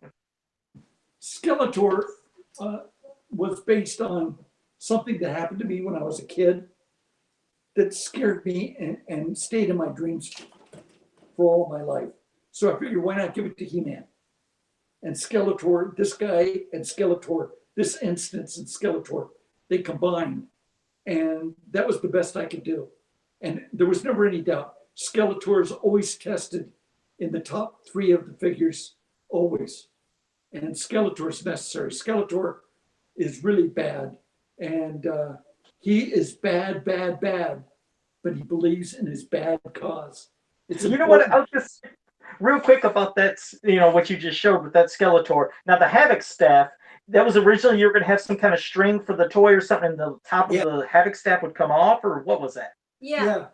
I would always give them an alternative that if they wanted to do a little bit of engineering work, that we could do something a little extra on every figure, because I knew that if I didn't, they would always take the easy way out. So I had this staff come apart like that for 2 reasons. One of them, because it's interesting and it's like a mason chain. And the other reason is because kids can't swallow it. It's a small part. So I made it so kids could, again, if you can take a negative like the armor on Battle Cat and you can turn it into a positive, that's that's extra points. And you get them before they get you that way. Yeah. Because they're always trying to go, well, you can't make that because and then you get them before they get you. Yeah, You know? that's true. But that was the idea. Now with He-Man, okay, you got a berserker, and berserkers fight Viking style. I mean, I love that program when this one guy they don't want to say he's a berserker, but he's a brother of Ragnar. Ooh, And he makes a run Rollo. at this, Rollo. He makes a run at these phalanx of armed shield wall of Vikings, and he just steps on a shield of one of his own guys, and they just catapult him right into the middle of all these badasses. I mean, what kind of guy does that? I mean, holy mackerel. You just say, how do you fight someone like that? And they play that part very well. Well, that's He-Man. Now, Skeletor would just do some magic. That's the way he would do it. And he would say, why go through all that sweat? Why dent a perfectly good shield? Why go through all that? I'll just throw some dust out there or something, and poof, you won't be able to see me for a little while. In other words, Skeletor plays dirty and is proud of it. He-Man doesn't. He-Man plays straight. He's your buddy. He's straight. And if you're going to be on his side, you play straight. Tila would use magic once in a while. And in my book, it bothers He-Man. He doesn't like it. He tells her all the time, we could have won without that. And is that why they would use vehicles more? You know, because I noticed like early in the line, you know, we had like the Wind Raider for like He-Man, the good guys, and then you had the Battle Ram, the good guys. But as for the Evil Warriors, now that I think about it, early on, there really wasn't vehicles for them. Well, you're going to like my book, I think. Because it tells in there, I'm not trying to but it's a part of the story. There's like a place where they can go, and there's a certain amount of technology that they can get their hands on, but they're afraid of it. The old ones long ago fought very, very serious wars and wiped themselves out. Now these are the guys that are left: He-Man, Skeletor, and all of their buddies. Oh, you're really blowing it. Joe will like that because it all ties into the whole. Yeah. Yeah, you guys are definitely, like I said, get me excited because definitely when we're at the end of the podcast, I'm going to make sure you plug where they can go and know about the stuff to keep updated on anything about this book. We're going to find out about that suit. Well, I can't wait. Otherwise, I'm going to be a widow. I didn't want to take and make the technology like the Vikings. You know, they have no technology to speak of, you know, outside of being able to make steel iron weapons. But in this case, Wind Raider and Land Ram, they have inspiration, say, from another time. But you don't just go pick them up off the ground. You don't just go in and there's blueprints on the wall. This is how you build one. You have to earn it. And they certainly do. I'll begin this book, but Tyler, go ahead, ask some questions. Ask away. This and him. I got so many things I could ask you guys, but this storyline that you have in this book, I mean, I feel like, and because fans are so hungry and passionate over thoughts and ideas and concepts and things, I feel like this story, when it's released to fans, they're going to be doing illustrations, they're going to be doing customs, they're going to be doing all kinds of artwork based on this story. Like I know two artists, Axel Jimenez and Kevin Sharp. yeah. These guys, especially Axel. Axel loves you guys to death, and he loves a lot of the original artwork. I can see him doing illustrations of whatever this story is. How much of this story is in the book? Make sure you tell them that this is just the beginning of those stories. It's not the book with the whole story, because this is just the intros to the story. The first book. In this book, and I got really good news too, because we got Axel to do the cover. Hell yeah! Oh yeah, I'll check that out. Yeah. Oh, dude. We're like stoked. Just stoked. there's because I believe in you guys' ability to make up your own fantasy, your your own He-Man drama. So I wrote 3 of my own short sequences the way I would have liked to have seen it, and they're at the end of the book. There are 3, you might say, acts, and there's 3 of them in there, and you can read them and then perhaps hopefully be inspired to do your own. But it's the next book that's the whole. That's the And I'm hoping that these will launch into. I'd like to write more He-Man because I was very disappointed. I'm just telling you how I feel. Oh, that's I was fine. very disappointed in what Filmation did. I never agreed with it. It upset me very much, and I never liked it. Mattel sold it to them because they could make a lot of money, and understandable. yeah, and that was it for me.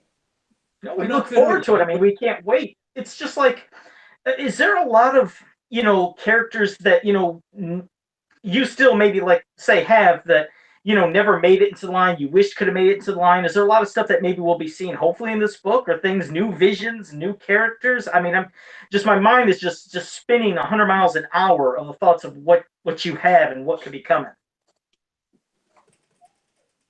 What's that again? Or is this? This is Skeletor. No, this is. Oh, okay. This is a new character, right? This is Right, because I was going to say the reason I was going to let you talk when you showed him is when I talk, it doesn't show the picture, but when you talk, it'll bring it up. Oh, I see.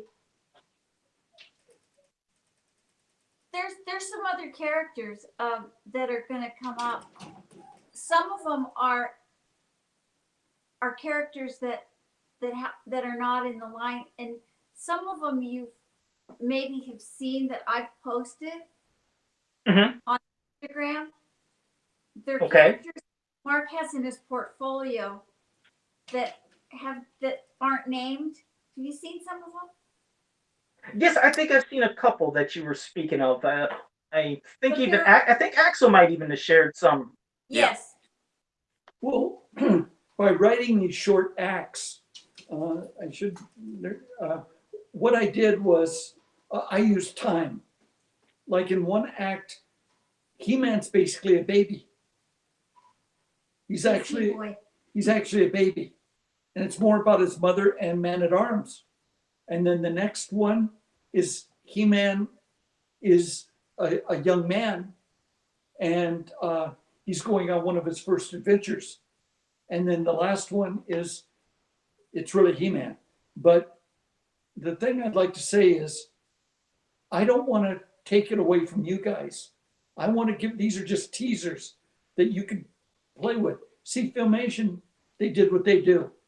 And this is not Filmation. This is a book that you can read, and then your mind can say, well, this guy would do this guy would do that. You can do whatever you want.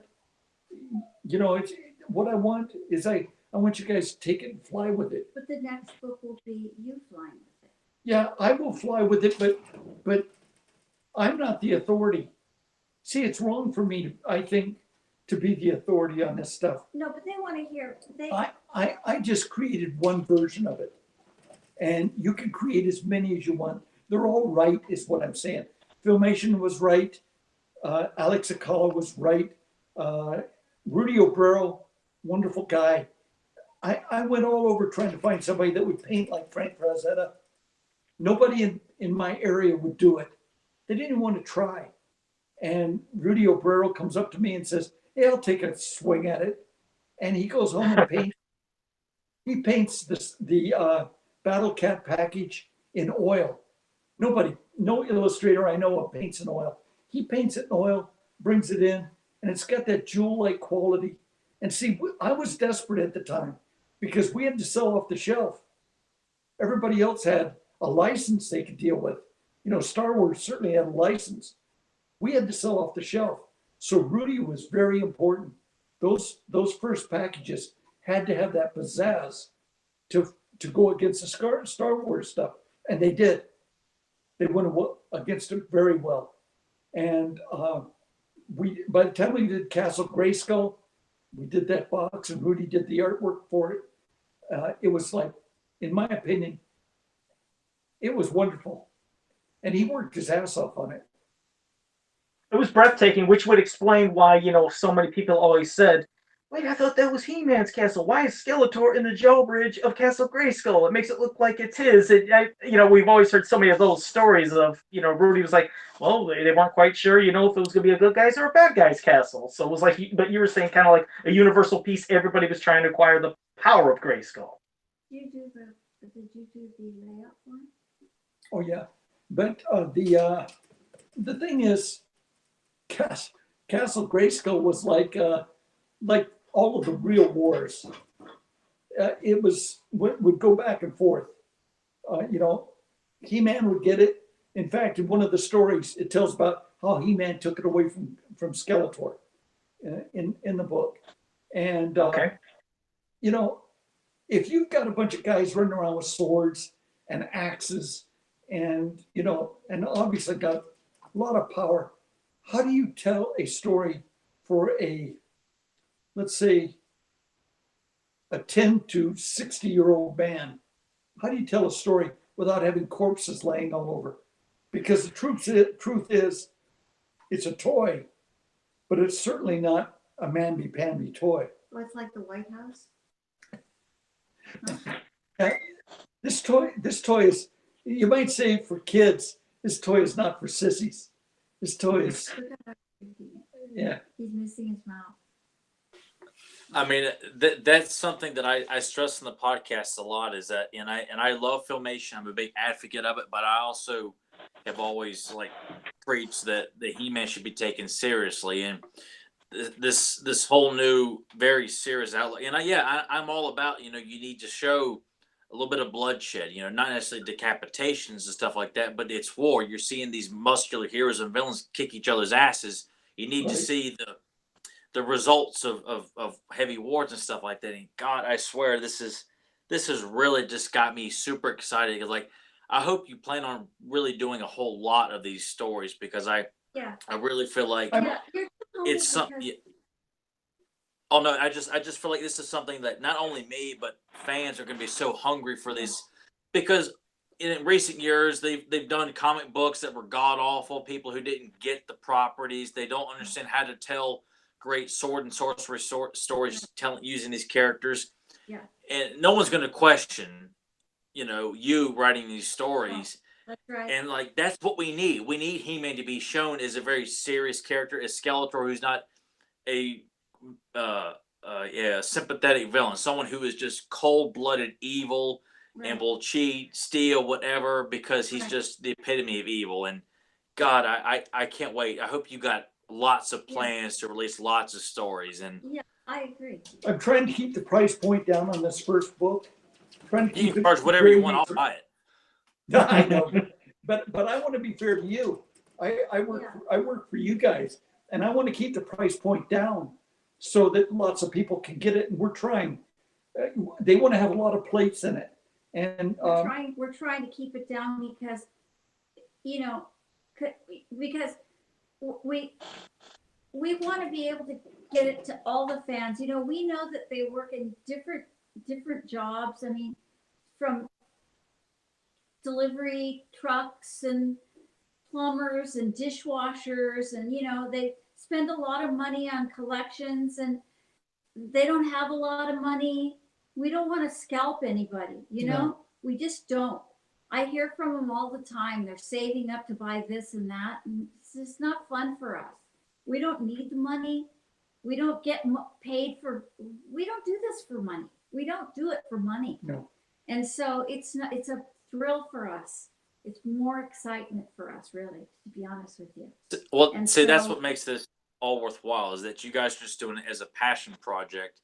And that's what I think the fans want. They crave, you know, work from people who really just want to tell great stories and treat these characters with the dignity that's how we grew up with them. We saw them as the best hero, the best villain, and we know that that's what your all's core interest is about, is just maintaining that and keeping that maturity with it, because that's what a lot of fans say. I mean, I've got walls of Axel's artwork of just serious battles and stuff like that, just because, you know, he's such a big fan of it. I love his work.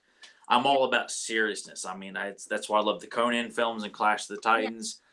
you know, and I hope you guys are going to release like volumes or multiple books of these stories. I just feel like it's going to get people's juices flowing. It's going to create so much even more interest and It's like a very, whole new direction for the property.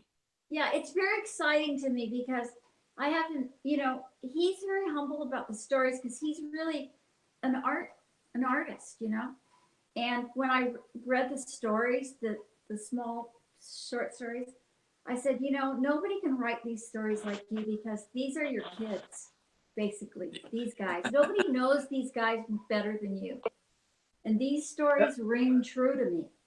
And the second book is going to be all story. Oh, yes. Yeah, and to me, this is going to be really great. I know this is going to be good. I know it's going to be like really good, and because it's going to be real, it's going to ring really true, and And to know it's going back to, excuse me, I was going to say, to no, know no, it's to where it's going back from where it started, meaning there's so many people that try to reinvent the wheel. And we always say, if it ain't broke, don't fix it. I mean, what you did was fantastic, and you can already see with the imagination you have of how you're going to bring the magic back, if you will. Not, no pun intended, but you will really be bringing back the magic of Masters, of when you could use your imagination, and how great these stories are. Because just like Tyler said, there's been some, like reimagining of He-Man's story recently in these crazy crossover comics where it's just like they just don't get it. They're trying so hard to where it's just over the top. Yeah, it's over the top, and it's just not working. But to know you are bringing it back to where we're going back to where it all started, and this has got me so pumped and excited that I can't even really put it into words. But you will have no problem selling these at all, like you said. And to hear you being so humble to say it's not even about the money, man, that just means it's more right here from the heart, and it's love, and it's going back right to the beginning. I love this. yeah, it's true because for a really long time, somebody else took credit for this stuff. And it was really disheartening for me. It was really disheartening for me. It made me feel real sick. And he was like, "Oh, who cares? Who cares?" And he was like, who cares?" Well, it really bothered me for a really long time. And then all of a sudden things kind of changed and I saw how all you guys were and you were really passionate about it. And then I realized that you guys were those little kids, the same little kids that were buying the stuff and that were stealing stuff. And there were so many of you and I got to meet you and I got to go to Germany because of Emiliano. We got to go to Germany and meet the German versions of you guys. And all of you guys, and you were all real nice, and you seemed to know who the real guy was, and that you knew it was Mark. And then I got passionate. I mean, Mark doesn't have one figure, not one He-Man figure. You know that? Not one, because he's given every single one of them away. He has none. I mean, I've been looking on eBay to try to get him like the classic line, and he goes, "No, I don't need them because I know them." But he doesn't have one. But you know what? I met all you guys, and you guys all know that he's the guy, and I became passionate about you guys, not about the figures, because I know he did the figures. We have the art. I became passionate about the fans. Yes. That's my passion is the fans, and the same with Mark. I'm the one who I communicate with the fans. Yes. I know I ask him, "Mark, this guy wants to know this." Well, "Oh yeah." Is it, "Rebecca, do you mind if I ask it?" "No, go, what? Would you ask Mark?" "Sure." Because I'm passionate about you guys. And that's who we care about. We're the figures, sure, okay, yeah, whatever. The art, sure, we're keeping the art. But I'm passionate about you guys. That's who we're passionate about. That's why we don't care about the money. We'll do whatever. We'll go to PowerCo. We don't care. I'm putting a packet together of drawings of Mark's, these drawings. I'm putting a packet together, having it printed up. I'm not going to spend a lot of money. I'm not doing a whole Power and Honor thing with a big cover or anything. I'm just putting some drawings together. I'm going to sell them probably for however much it costs me to put them together so that the fans can have the drawings. because profit is not important. It's getting the stuff out to the people. That's why I put those drawings on Instagram for people to have them. What good are they doing us? More people have made lots of money off Mark, lots of money off Mark. What we can't get any of that money. We don't get any back. It's gone. It's done. The money, the payment we get is from you guys. It's true. From you guys going, ooh, cool. I get to talk to Mark. I get to hear from Mark. Mark got to talk to us and we got answers, and he's the guy who did it. And that's what we get. That's the payment we get from all these years, somebody else taking credit for. That's what we get. Well, if the world was having more people like you two, it would be an amazing place, because the heart you guys have is just, it's extraordinary. I mean, just, it's unbelievable. No, it is. It's just amazing. It's fantastic what you're doing. You don't see that from many people, but. Well, I can tell you this. I agree. And the truth is, I used to say this all the time. I worked in the toy industry. Some people were never little kids. So they never really had inside them this ability to just get so excited they would nearly wet their pants. They never had the ability to forget who they were and do like those kids did in the child test room, try to steal figures right in front of all of us. The people who live by excitement, passion, imagination, all the things that are you don't get to hold in your hand, those are special people.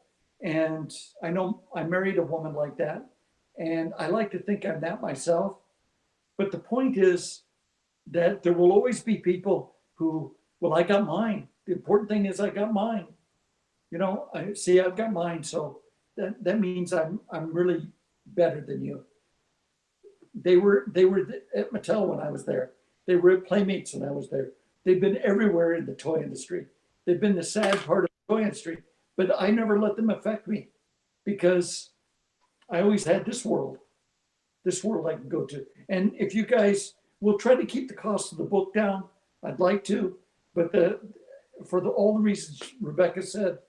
But the main thing is, I'd like you to be able to read it, and I'd like your opinions of it, you know, because every artist, we're all insecure. We don't know that this world we're creating has gotten way too far out, is getting weird, or makes sense, or maybe it's Are we full of crap? The worst curse is it's boring. It's boring. You know, I read a Marvel comic book now. Oh, they suck. It's really slick. You know, the artists draw like angels. You know, they go on. But I read Top Cow or Marvel or any of the comic books that sell by the gross right now. And I was talking to Peter Laird, the guy that one of the people. Peter Turner there. Yeah. Pardon? I was just reiterating who you were talking about. Yeah, I was in Northampton. I think it's Northampton or Southampton. I was in the Hamptons at his studio. And here's this really nice man. And I always, from the time he was a kid, I liked him. I liked him and Kevin Eastman, both of them. And I was glad I could help him make a lot of money, because they certainly were quality people. And Peter Laird was saying that he still gets up at 3:00 in the morning to ink comic books for other artists. You know how it is. It comes, you almost say, well, Peter, why the hell would you do that? I mean, you got a barn full of Lamborghinis and Ferraris, and you got every motorcycle you can buy. You've got this beautiful house, and it's more like a ranch, and you've got all this stuff. Why are you still getting up at 3:00 in the morning? And then the answer, I wouldn't embarrass him and myself by answering it, because the answer is because he has to, because that's what he does. It's what he enjoys. And that's the kind of person he is. He told me, he says, the comic book business sucks. It's like you can't sell the kind of quantity anymore to make the kind of money they used to make. But the fact is he still gets up at 3:00 in the morning. But And he makes inks money for other other people. ways, what?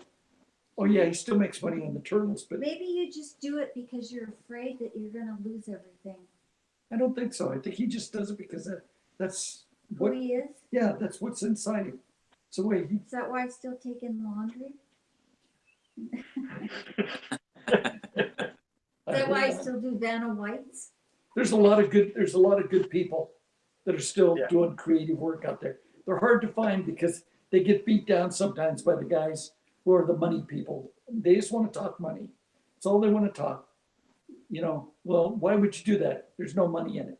Well, maybe you should talk to somebody else. That's the advantage I have because of the stuff I've done. I don't have to deal with those people as much as I used to. In fact, never. I've got a good team on my side, and you guys also. So thank you. Well, we'll definitely be giving you, like you said, our opinions when we get that book, and I'm sure you don't have to worry about letting us. Yeah, you're not gonna have to worry about letting us down because I can only imagine how great it's gonna be. I've been waiting for a return like this to see it go back to its roots, to where it started, to see the greatness. You So better love it. oh God, you know me. I'll be going bananas. I'll be making insane Facebook posts like I always do, tagging 100 people. Yeah, it's gonna happen. We'll be talking about it on the podcast. We'll bring you guys on again to say, hey, this is what we thought, and go. Yeah, I'm sure you haven't. Yeah, we haven't had. Like I said, you haven't seen The Last of Us, and vice versa. We definitely are gonna have you back on because I mean, there's so many questions. I'm sure Tyler had a ton on his mind. There's just there's so many. To touch what I mean, there's so many questions I could ask you all, and I'm just the fact that you introduced this idea of more stories. Like I got butterflies on my stomach. Like I'm getting kind of antsy just thinking of, oh my God, new He-Man stories from people who know He-Man, like the creators of He-Man. I'm like, oh my God, like I don't know how to react to that other than if I have cash or if you take a check. I got a checkbook right here. I'd gladly write you a check right now.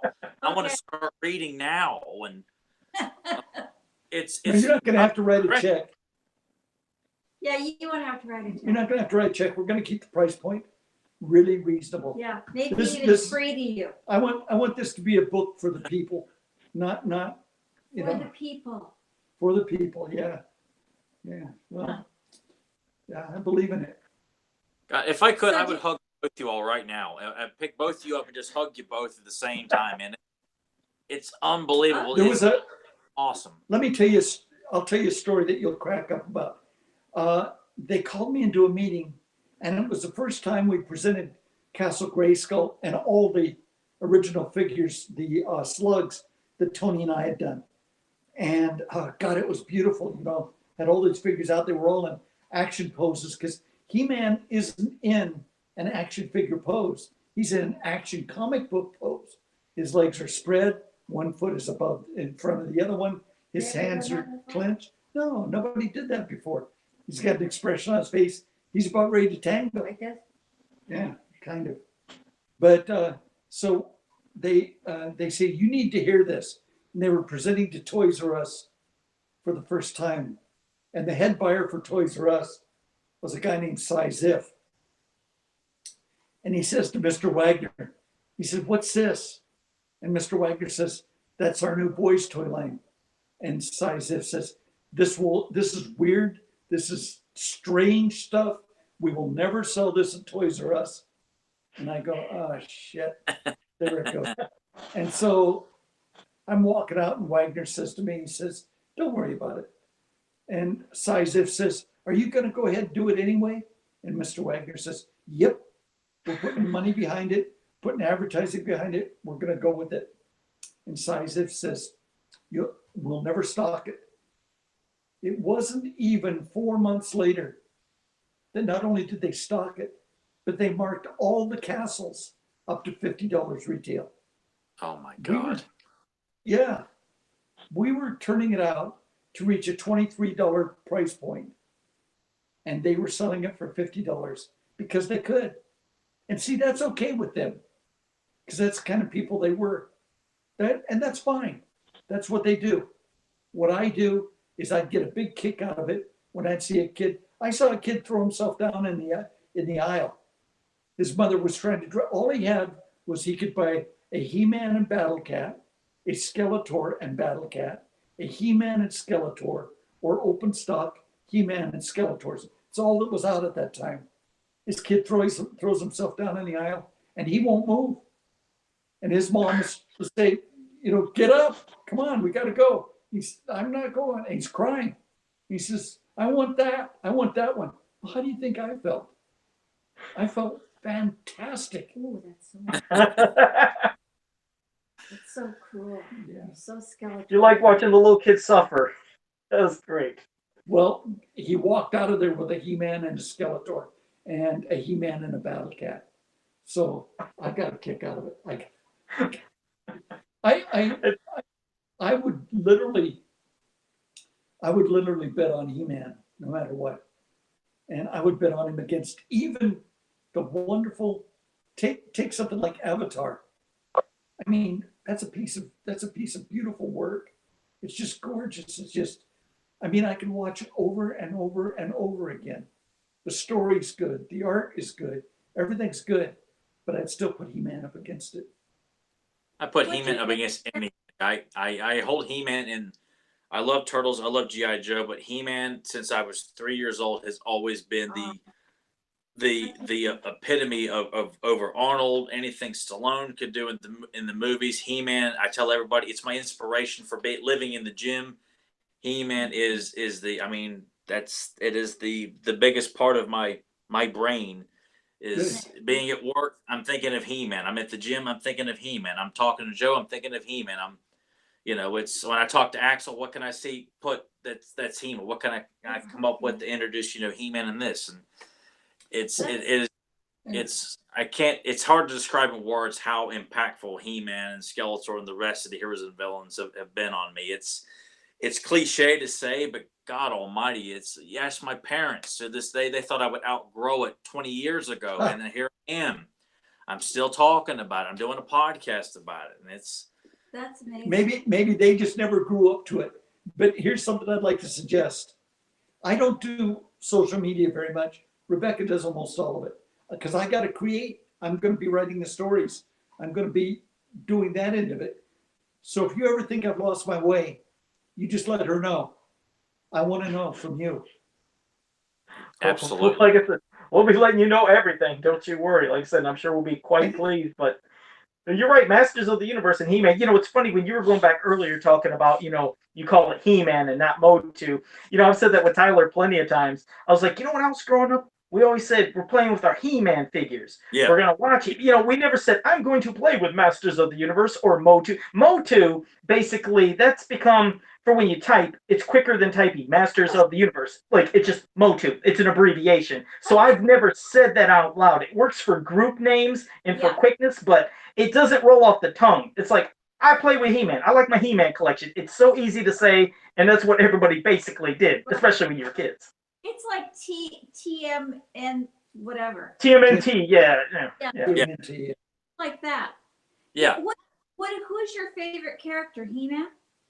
Oh, for me, actually, it was Beastman. That was the first figure I got. I was obsessed with Beastman. I took him on vacation. It was the first. See, I pack rat like all the figures on the wall in back of me. Of the vintage ones are my childhood figures, and you just get one of them because we couldn't afford more than one. So whatever I got, I treated as it was gold. But I went on vacation and I lost Beastman's whip, and it was a nightmare. It wasn't till the days of the internet came around I found a whip, but Beastman was always my favorite. There's something so eye-catching. It's when you're walking in the toy aisles and you first seeing Masters of the Universe with the big old burst on, the packaging and card art, but Beastman just caught my eye. I was like, there's this kind of orange and red guy. What is this? He looks so mean and wicked. I gotta have him. Yeah. So, yeah, Beastman was my guy. He definitely, it was Beastman. How about you, Tyler? He-Man and Skeletor were the first two I ever. That was my introduction to He-Man. Was at Kmart and my grandparents. I saw them in this big pile, and I picked out He-Man and Skeletor. And I lost the weapons when I got home, so I spent my entire childhood with no Power Sword and no Havoc Staff for Skeletor after the first day I got home. But I have such a strong affection for those two because I've always wanted to be He-Man and fight Skeletor. But it's like, it's those two because I got them at the same time, and it's just the exploding red rock has had such an impact on me as well because that was so eye-catching. The lettering, and the visual of He-Man and Skeletor, God, it was just, it was a drug. It was a drug. I never quit the addiction. Even when Turtles was big, I was still going to flea markets and looking for He-Man figures I never owned and tracking down episodes and buying merchandise and mini comics I never owned. I just never quit, even when Power Rangers were popular and Marvel and DC were conquering the shit. Star Wars is back. I was like, I'm still into He-Man. I just never quit. I just, it was something that in kindergarten, I'm looking for He-Man Golden books in the school library that, you know, just while everyone else is reading this and looking at that. No, I'm still chasing after He-Man. I mean, I could bore you guys to death with all the times that my eye would stop because I saw something He-Man when no one else is paying attention. Yeah. No, the colors. I'm getting hyped up. Like I feel like I'm going to get hyperventilating here just because I'm getting so worked up. Really, wholeheartedly here. Who was your favorite? All of them. Who was your favorite? I like them. You all. have to pick one. Otherwise you get killed. Well, I would go with Tyler. My two protagonists are He-Man and Skeletor, you know, but Tila has to be up there because she's got a working body. Yes, she does. That's Oh my great. God. She You likes guys have Merman. done so much for us this experience, and I hope to God you guys will come back and visit us and talk to us more because I got so many questions. God knows Joe does, and Yeah, there's been tons. We will, but do me a favor. My request before, do me a favor. Give me your opinion as I turn out these stories, and of course, as the Odyssey comes out, you know, give me your opinion on that. And Absolutely. I'd like to. I want to know if I start losing my way, and the only way I can tell, really honestly, is feedback from you. Like just like those kids that were in that room. I mean, I could have punched through a wall after I saw that. You know, I mean, and if it was a negative thing, I would have seen it the same way. I would have still said, "Gee, they care enough to at least let me know that I'm turning into a hack." No, we most definitely. go around and take his copy of his book. So I've got 2 copies of the book to show you how damn good it is. I will do that to show you that I sincerely mean that these stories are great. I'll do whatever I have to validate that. So Definitely. yeah, we most definitely will get you our opinions. And I wanted to also, I mean, with what Tyler was saying of like what Masters meant to him, and I also wanted to thank you also because I wouldn't even be doing what I'm doing for a living if it wasn't for Masters of the Universe, because I've been doing custom action figures for 8 years, but it all started because of He-Man. I started making custom He-Man figures for people more and more. And if it wasn't for He-Man, I wouldn't even be doing this job. I wouldn't be here on this podcast. None of this would be happening. So thank you for making something come out of me that I didn't know would ever happen. You know, from going from a factory work for 10 years to now 8 years of doing customs and specializing in Masters. It's a dream job, and it's all because of you. Well, that's great. And I've seen some of them. They're great. They are. And Thank you. and thanks for posting that one that you did the other day. He posted one of somebody in the suit. Oh, really? Oh yeah. I got to see that.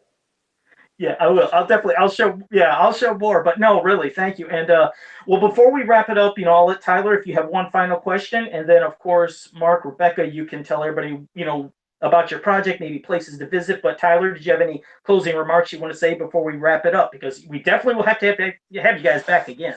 Well, I feel bad that we didn't give you enough time to have questions from the guys. Well, hey, I mean, they know it will be back. Like I said, we'll have you back again because there's so many questions that me and Tyler did not ask. I mean, this was just amazing. We could keep your probably talk too much. No, it was great. We wanted to hear your stories. There is no talking too much with you all. I mean, I don't have to say anything. I could just sit here and just listen. Like I don't have to say a single word. Just say go, and then you guys just cut loose. I mean, God, it was I feel like one of those screaming girls at a Beatles concert. I'd see footage of. Like that's just kind of how I feel right now. You know, I just, God, man, I'm on the. Well, it's been an honor for us. Hey, Tyler, it's been an honor for us also. Where are you located? I'm in Virginia, Radford, Virginia. I'm near Virginia Tech. If you guys have heard of Virginia Tech, that university. Yeah. Yeah.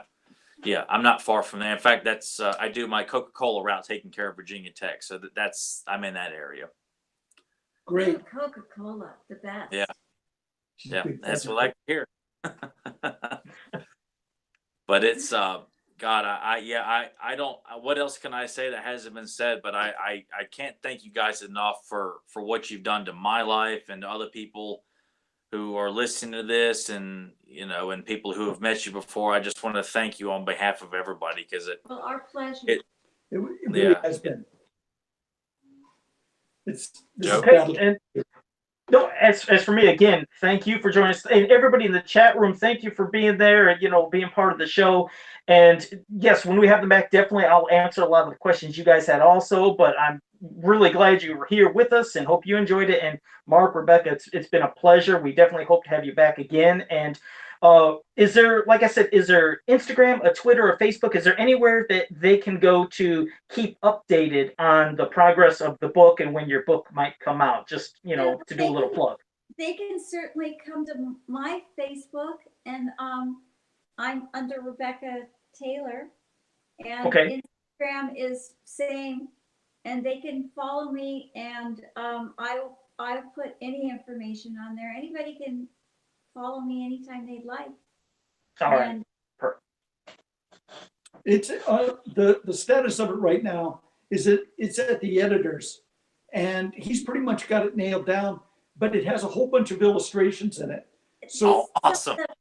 The prelim, mostly the prelim ones that I've been showing, and I'll be putting all those in, and he's got to put those in, and then Axel's cover and all that. So Now, Yeah. now, with the stories, just out of curiosity, has it crossed y'all's mind to do like maybe a 1-page illustration for the stories, like one here, one maybe 5 more pages there, just to kind of give fans like a nice good visual of a part of the story you're trying to tell?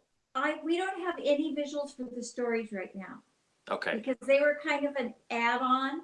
The stories, he just wanted to add those stories on. We were going to just do the stories in the next book, but he just got carried away and put the stories in this book. I'm so glad he did. Yeah, I don't know if we have time to do illustrations for the stories on this, no, I don't think so. but If with the story, like the book of the actual, like the more like the full-on stories, is that something you all would be interested in doing, having an illustration here and there? there'll be an Oh, illustration here Yeah. and there. I think there should always be a little couple of visuals here and there in any book. Okay, that's what I was Yeah. really interested in, was with the storybook. Is like, I hope you would give the fans a couple of visuals here and there, just to Yeah. oh my God, this is awesome. Yeah, there's got to be something, I think, because just to break the monotony, I think some people, need to have that visual yumminess, Yeah, this is the first book I've ever done. So we're getting at it kind of by trial and error, and learning as we go. But we're very far into it now, and This one's practically finished. Our part is finished on this, and the second one is just the story that he's writing on the actual story of He-Man. Yes. And so he's just slightly into the second one, and that's the one you're asking about, the yumminess of the visuals. So we'll start getting into that part, and I think there should be probably some visuals in there to kind of spice it up a little bit. That's gonna be awesome. Man, Yeah. can we do pre-orders right now? I mean, I'm ready to do pre-orders. I'll put you down for 200. Hang on. Yes. That's right. Right. What's your pay? Give us your PayPal info right now. We'll send the money. That'll be $200. You got it. As long I as can't wait. Like I it's said, on YouTube. it's gonna be great to find all this the Castle Grayskull innard stuff. Like I said, I'm still into that because just to let you know about this, one more thing about this thing that I thought was a robot, which you said is a spacesuit. At least I wasn't the only nut that thought it was a robot, because if you remember, Rebecca, I sent you a picture. There was some toy company out of Japan that brought something here to the States years ago, and it was just called Space Robot, and they actually took this sticker, I mean this cardboard cutout, and put it on the chest of that robot, and it's called Space Robot. And they took a lot of your sticker designs and put it on there. It's like, how did they get away with this crazy stuff in the 80s? But yeah, somebody else took some stuff from you. How about that? Ah, I'll have to send you pictures of that crazy space robot. They stole everything. there goes my $1 million. There you go. But all right. Well, again, Mark, Rebecca, thank you again so much. We're definitely gonna have to have you back. We'll answer All right. next time. Bye-bye. All right. See you guys. Bye, everybody. Take care. Yep.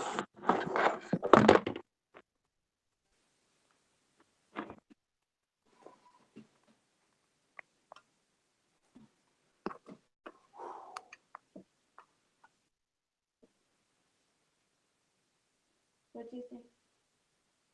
Tiring. Did you get it done?